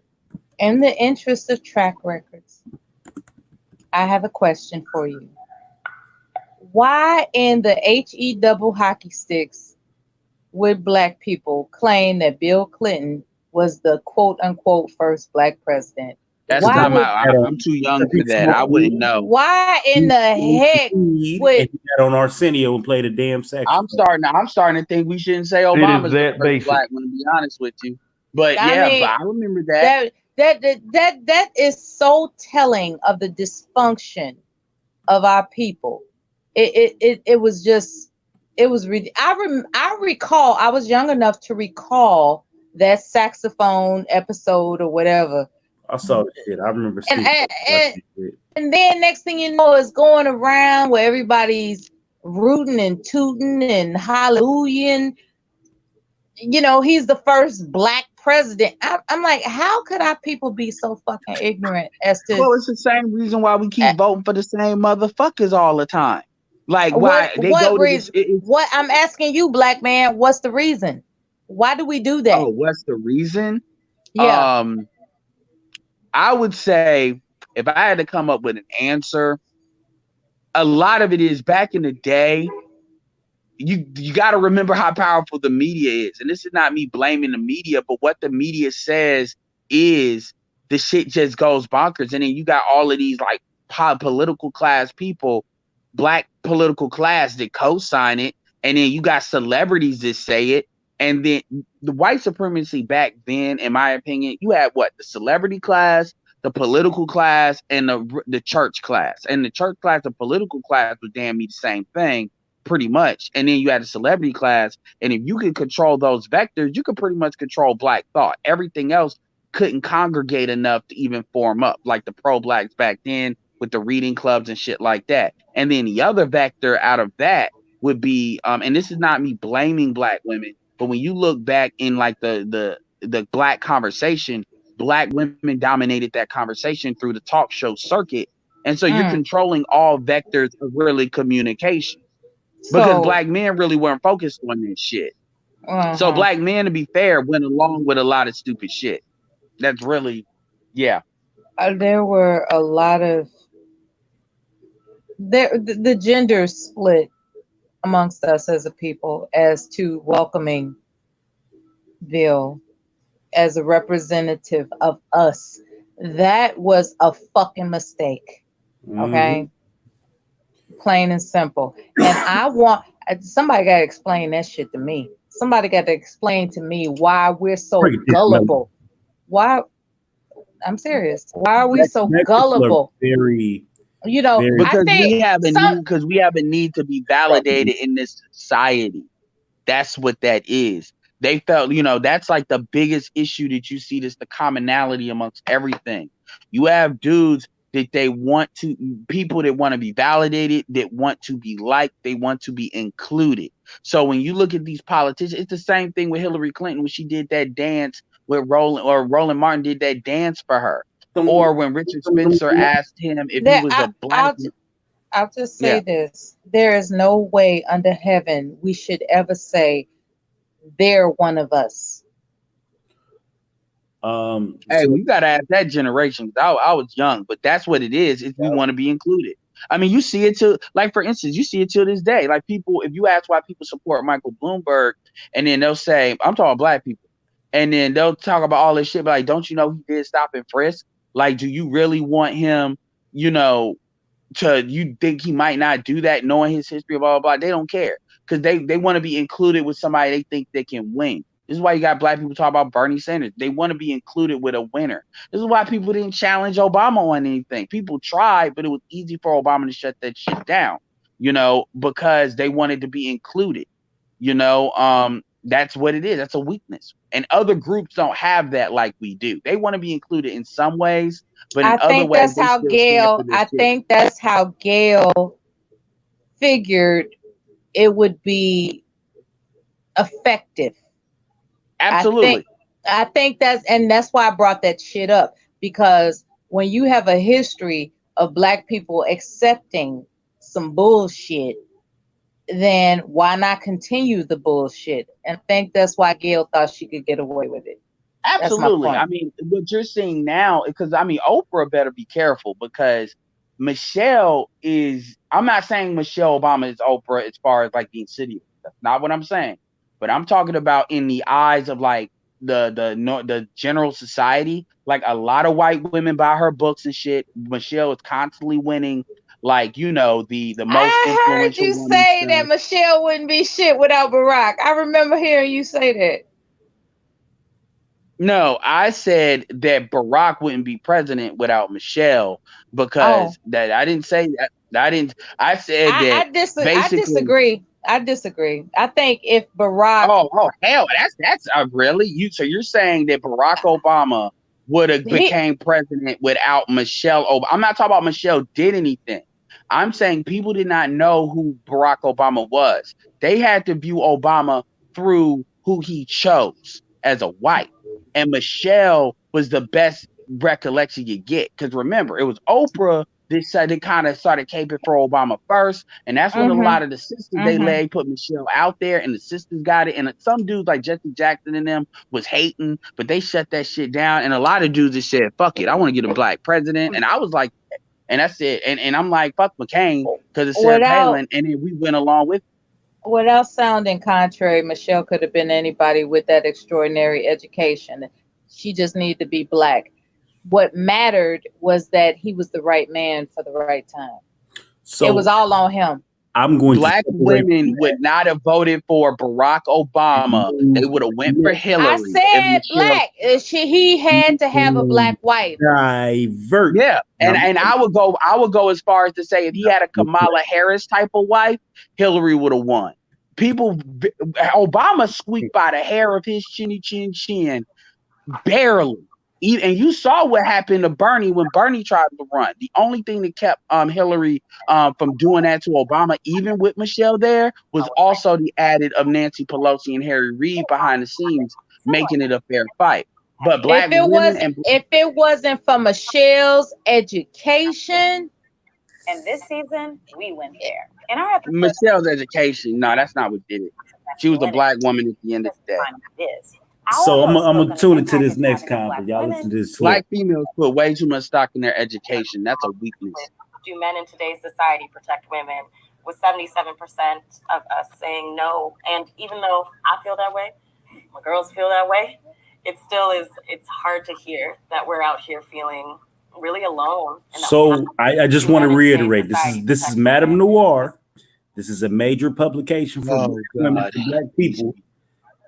Do men in today's society, this is all women, protect women, right? This is black women doing this. This isn't white women. This is black women doing this, right? So 77% of them said no.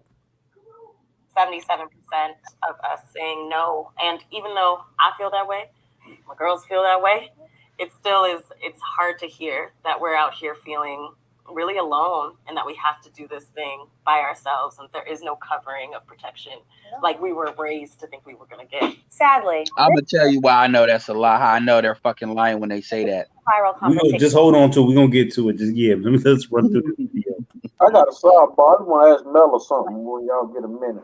All right. Was attacked by a white man in a McDonald's in Florida while her male coworkers simply watched. Our hope is that speaking on it will promote awareness and change. Now, here's the thing about toxic masculinity. It takes many forms. Abandonment is one, policing women is another. Check out this clip from an episode of Listen to Black Women. Earlier this year, Sierra had the internet mad because she posted a video from a sermon from John Gray. Too many women want to be married, but you're walking in the spirit of girlfriend.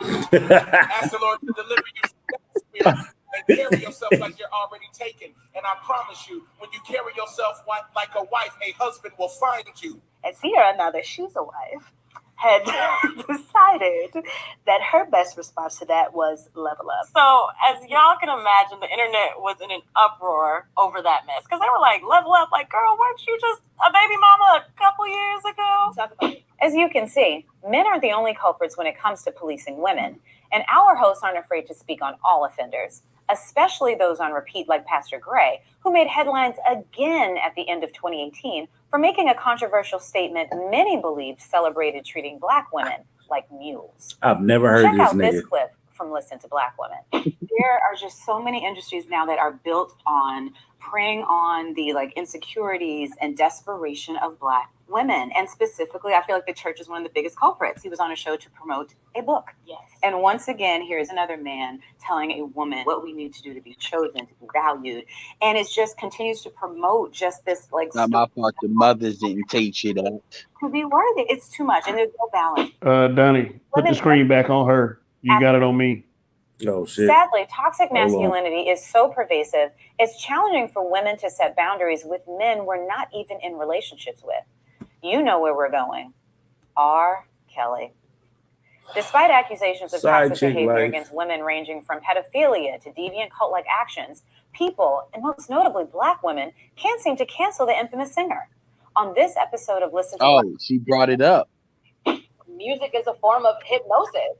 Like, even if you take it all the way to like, Right, I was sorry. listen, man, not to get too wild biblical, but obviously when you think about Lucifer, for anyone who doesn't know, like this was the illest musician on all the blocks of heaven. She did. Okay, because he was a music minister, right? Exactly. So that's why he allegedly. So FYI, this is why Black women didn't cancel R. Kelly. what Tracy just said is the only I mean, that's their explanation. that makes sense. And of course, I know her. from a Black They owe some loose. Oh, Sub-Zero knows her. He went to school with her. fans for watching. Yeah, I went to school with her too. Your thoughts on toxic Me, her, and Sub-Zero went to the same high school. Oh, damn. So where's her man? Yeah, I just remember who she dated in high school. She dated a judge's son. She's always been high strung like that. She's one of these bougie chicks that thought her stock was too high, and now she over the hump. That's what now she's on the man hating train, black man hating train now. Just so my thing, my thing about the policing, when they use this shit, they don't mean jack shit. Let me be very clear. Black men, okay, can anybody give me any example of how Black men in America police Black women? Because I don't know no laws that Black women are bound to follow. We disagree. We My disagree with their father. talking points. My father. Let's ask Don Juan. Do you feel like Black men are policing Black women? Do I feel like Black men are dissing Black women? Policing. No. No, I don't feel like that. You said, do I feel like Black men is policing Black women? Yeah. No. Let me ask you. I'm gonna ask you this. No. I'm gonna ask you this, and then I want the rest of the panel to answer, because he ain't talked as much. But when they said 76%, they said a large majority of Black women do not feel protected by Black men. One, do you feel like that is true? And if you do feel like it is true, Why would you say such? No, it's not true. I was gonna say that as well. I don't believe it to be true. You said that 70. They said 70% of black women are scared of black men. No, no, no. They feel like black men are not protecting them. Let me see if I can find the actual. Yeah. But my answer is that's a lie because women don't fuck dudes that they don't feel protected by. That's usually one of the main things that they cite. I don't feel protected. So from an individual Well, standpoint, that wouldn't be necessarily the only reason a woman actually fuck with a dude. So no, obviously, but that is one of the prerequisites. If a woman does not feel protected by a man, then that's kind of a commentary from that particular woman on how she That's feels that masculine energy. Whenever I greet a male in a friendly way, black male, it's responded to positively. You all aren't monsters, and I don't know why this propaganda keeps going forward, other than they want to fill up the judge. Hello, they Yeah, I hear you. what? I said you would pick me. No, and you know what they're you know what I need the exact definition in the Webster's and Oxford dictionary. I don't even know what the fucking pick me is. I mean, they got literally Facebook groups of females that get passed around as pick-me's. You need to know this chick. She's a pick-me. There's I no need to find these Oxford groups. dictionary reference to that word, is it? A pick-me, and no, there's not. There is not, and I don't even think Okay, it's if an it's not urban in the dictionary. Oxford dictionary, they just being creative. Fuck them. Oh yeah. It's well, I'll give my opinion, but whatever. That's irrelevant. If there's no Oxford dictionary, but yeah, like that protection thing. That's just a universal. Like, and as far as the McDonald's thing, them dudes didn't want to get fired. That's what that shit was. And you notice how they didn't frame that as like a white man eliciting toxic masculinity. They made that more about what the black men were not doing, more so than what the white men are doing. That was It's some funny, slick that shit. white dude was sitting in the corner watching the shit. So yeah, the way they make it seem like they always find a way to try to highlight what the black men are not doing. Well, And Americans in general are getting hostile amongst one another in general. However, you're right. The propaganda is to focus on how black people are doing the most. You're right. And Madame Noir is aimed at black people, and particularly black women. Like Harry is one of the worst one. I mean, I can't. Oh my God, Harry! for Man, I Harriet, can't look. Lipstick Alley, The Shade The Room, Grapevine. Blavity. Yeah, Blavity. Blavity is important because what Blavity is a motherfucker just wrote a check for like maybe $40,000 and told somebody just have at it. And so what happens is they get a lot of traffic. Because I've compared analytics between the Negro Manosphere and these sites. These sites get all of their traffic from social media. So women are passing that shit around constantly. Versus O'Shea gets the majority of his traffic from YouTube and search. Blavity is not being found in the search engines. Blavity, they're being passed around in social media, and that's how they're getting their boosted numbers. So you got the apparatus of fucking. So are yeah, the accolades, are the efforts the same? what do you mean when you say that? Are O'Shea's efforts the same as this site you're referring to? Yeah, pound for pound, people actually stay on his site actually longer than they do these sites of Blavity. So what that tells me is usually with Blavity, they're reading the headline. So it's headline based. It's like gossip. It's gossip. It's basically gossip news kind of thing. And that would equate to that activity versus people are reading the articles from the Negro Manuscript more. When you find something via search, you're actually intentionally looking for it as well versus something being shared to you. O'Shea, I ain't trying to put his business out there, but O'Shea actually has very, very, very, very low shares. Motherfuckers are not sharing his shit on shit outside of YouTube. So for him to get like the type of traffic he gets is actually really good. So his content is more how can I They're put this? op-eds. They're op-eds. They're Yeah, opinion. absolutely. As opposed to the other ones who are shock value, like catch this title. Yes.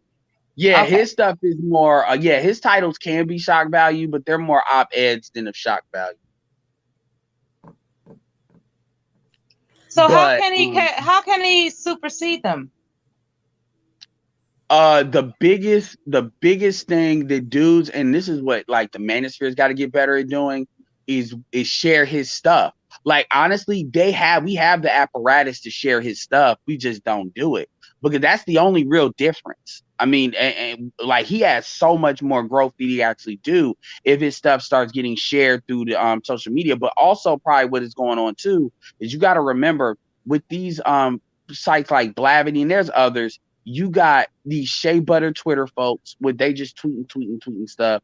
You've got these big Instagram channels like the Shade Room and stuff like that that'll put some of these things up, these Blavity links up.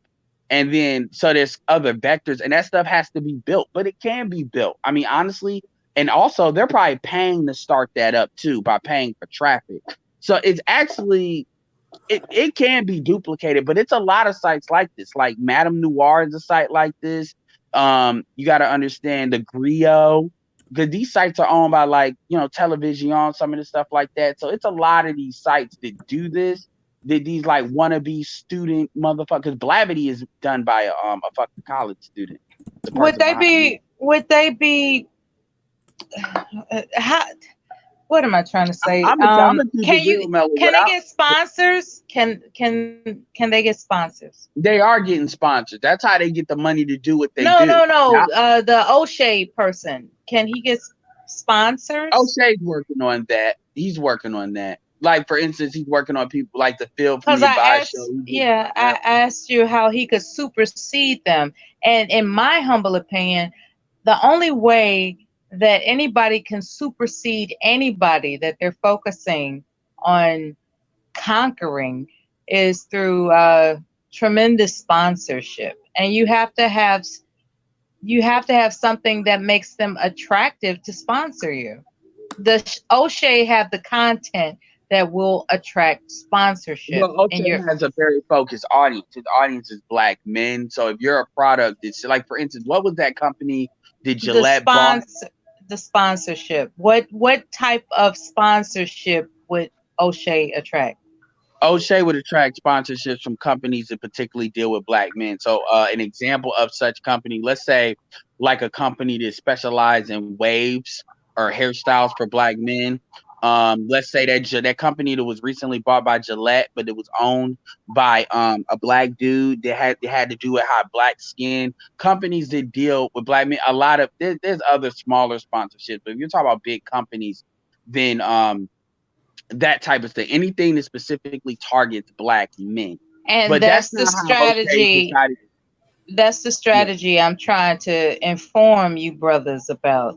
I'm trying to tell you brothers that if you want to go for the big paper, you would be, it'd be of interest to you to actually consider what sponsorship you're targeting. It's not about your audience, it's about the sponsorship. Yeah, who can well he's the thing about sponsors sponsor because they want to get in front of a particular audience. So when you look at how YouTube channels are sponsored and stuff like that, they for instance, take that dude Marcus Brown, I forget his last name, but he's got 8 million subs and he's got guy. 14 million subs. Okay, he's at 14 million now. His stuff is tech. That's obviously very broad, even though he's black. He's got to put it. They're all interested in tech. So if you're gonna put some out there, but you also have smaller people that still have like 4 million, 2 million, where they do comedy channels and entertainment channels. Now, another way you could do it is if you speak to a particular demographic, like if a certain age, women, certain race, women, or black men, you can get sponsors because they do look at what audience is that and how valuable is that audience based on what I'm looking at trying to do. But see, with O'Shea, and I don't really want to comment on his business, but O'Shea, that's not something he's trying to do immediately. His thing is getting it so where his stuff is self-propelling with his own audience. That way they don't control actually what he says. And the way he expands, and he's doing that right now as we speak, is more focused on expanding Africa. My point is black fuckery doesn't pay. Black fuckery, well, are you serious? Black fuckery is $1 billion industry. Black female fuckery doesn't pay, but niggas ain't shit pays. So this is what we're gonna do. I'm going to tone it down at this point. This is kind of the last article. This is an infamous article from Very Smart Brothers, whose website is these niggas. Yeah, they went full black male fuckery. This is a black man, but this is an example of black female media ain't shit. These men are hired guns to say some fuckery because that pays more. Yeah, they really do. They do that virtue signaling bullshit. They and I switched put on to up. them way back in the day, and I was like, these dudes is kind of cool. But slowly but surely, they started saying some weird slick shit that made me go, "What do you niggas?" Yep, talking they about? switched up. They switched up. But conversations like this, straight black men are the white people of black people, makes you wonder what the fuck your agenda is. Even white men was laughing at that shit. Even Richard Spencer was like, really? They couldn't even get on that, man. They said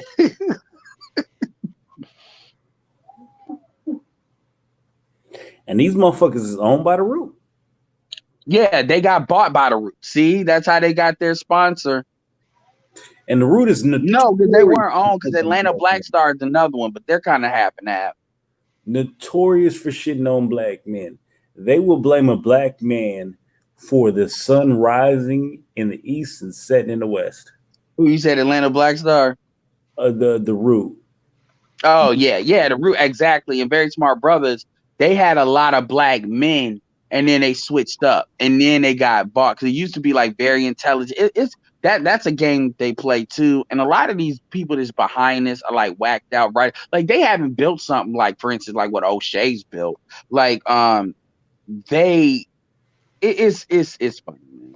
But again, I like the question that they pose, because when you really think about it, a lot of black feminists try to insinuate that all men are created equal, so the fight that women have is equal amongst all men. White women only have to worry about really white men when it comes to patriarchy. They don't have to worry about any other men. As far as our women are concerned, our men are the really only ones they really don't have to worry about as far as control. Because at the end of the day, we're at the bottom of the totem pole. So this idea that black men are the white men, I would ask anybody, what abilities can we do that's equal to white men? Like, how can you even quantify that? And nobody can. They just, isn't it that you're a man? They'll say sexually. They'll say, well, black men sexually cheat on me and do that, and that's the same as white men. That's usually how they bring it up. No, most affluent women care only about as to whether or not they're useful and elegant. That's all they care about, and because that's what those affluent men expect. That's it. It's really just that simple. All right, so we're gonna wrap it up. Final thoughts for tonight. Anybody want to go up first? Well, I think Gail misinterpreted what she found herself to be useful for. She found herself to be useful for salacious interviews, and she fucked up. Therefore, your title has some validity. Okay, that's good to hear. What about you, Don Juan?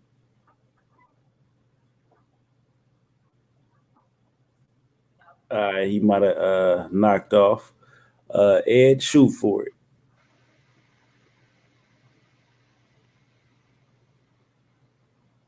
Damn, everybody, am I on mute? You niggas there? Are you niggas there or no? No, I wanted to be quiet for once. So is we live? or is we live? But yeah, go ahead. You got some final thoughts because Don Juan might have been asleep. So yeah. No, can you hear me? Oh, okay, yeah, go ahead. Don Juan making that Yeah, guacamole. I have to. I'm in the kitchen, man. I'm in the kitchen cooking and stuff, man. No, you making some nutrients. Yes. Um, but as usual, man, Right. you know, I enjoy the topics. I enjoy the discussion, man. You know, Ed, I'm looking forward to talking with Ed a little more, man. He's a funny dude, man. So, you know, just appreciate everybody, you know, conversation and everything. Okay, much obliged, much appreciated. I need my props. I need my props, Don Juan. I need my props. I actually need to. I need to ask you. I'm actually over here for to make a cheese sauce, right? How I make this cheese sauce? I'm finna make. No, that's the question you had for me, for real. Yeah. That was the Yeah, question. that's the only thing a woman is good for, how to make some food. Oh man, I would Hey, suggest that's that what he did. I would suggest that you use walnut milk. Don't use cheese unless you have cheese from France.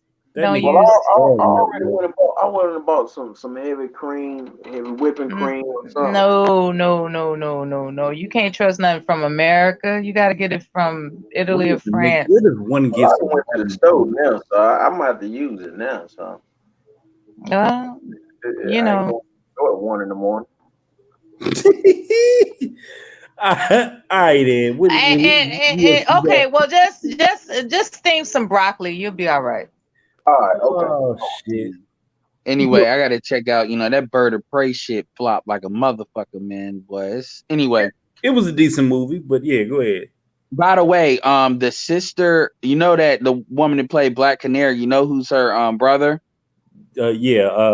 Jesse Lioness Smollett. Yeah, Juicy Smollett. They got that family got lucky, man. That family got lucky, man. They got I was like, Juicy something Smollett, nigga Smollett. Shout out to the sister, she with the brother.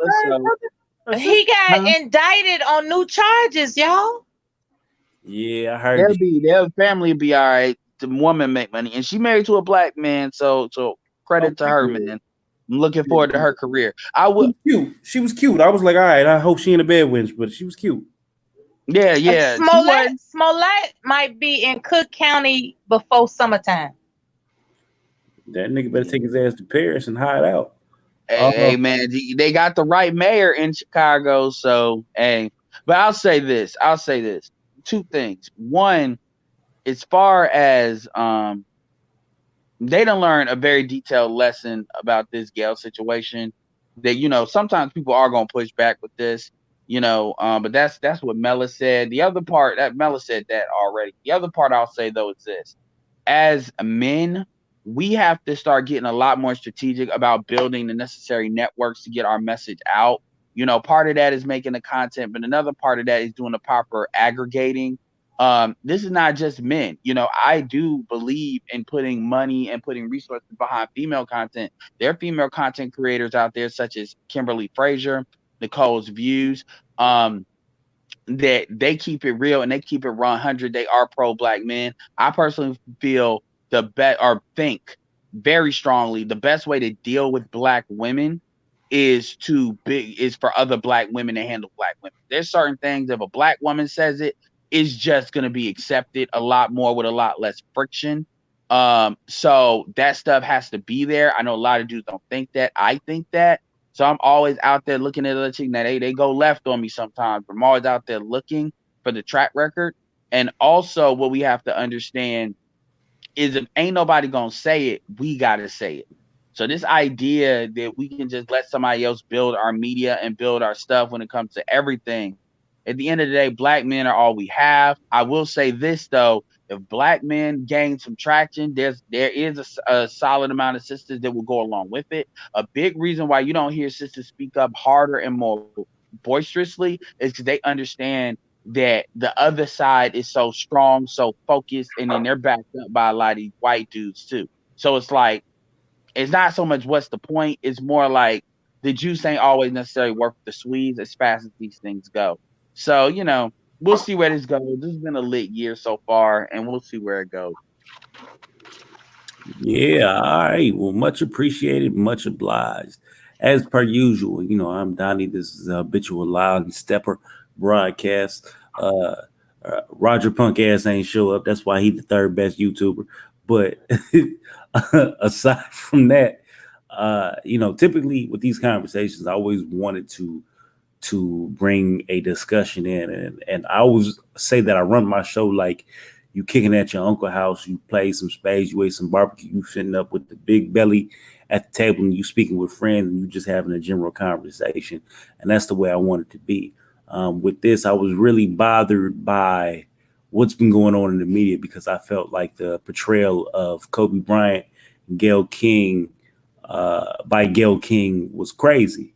A lot of the shit that's been going on social media where these women have been tearing down Kobe Bryant and his legacy, I felt like was crazy. And seeing a pattern that's been going on for years, uh, it's depressing. It's crazy as shit to me that you have this gigantic dynamic that is saying that black men ain't shit, black men are oppressing us. But every way you look and turn, black men are powerless compared to these women who have all these outlets on social media to speak. You have the Jamila Lemieux, you have the Gayle Kings, the Oprahs, the Madame Noirs. You've got corny ass niggas like the dudes at VSB speaking out, tearing down black men. You got Terry Crews speaking for black women, placating for them, doing anything they can for a black woman's dollar. All in all, black men do not have any sort or form of large media access to tear you up. Yeah, some niggas on YouTube. Yeah, some niggas on Facebook. But you will never see a black man on national TV tearing down a black woman. You just won't. But in any event, I am Donnie. At several points during tonight's show, I'm sure you heard myself or one of the other panelists on here say something that was crazy. And you just said, you know what? He ain't shit. Guess what? You ain't shit for watching.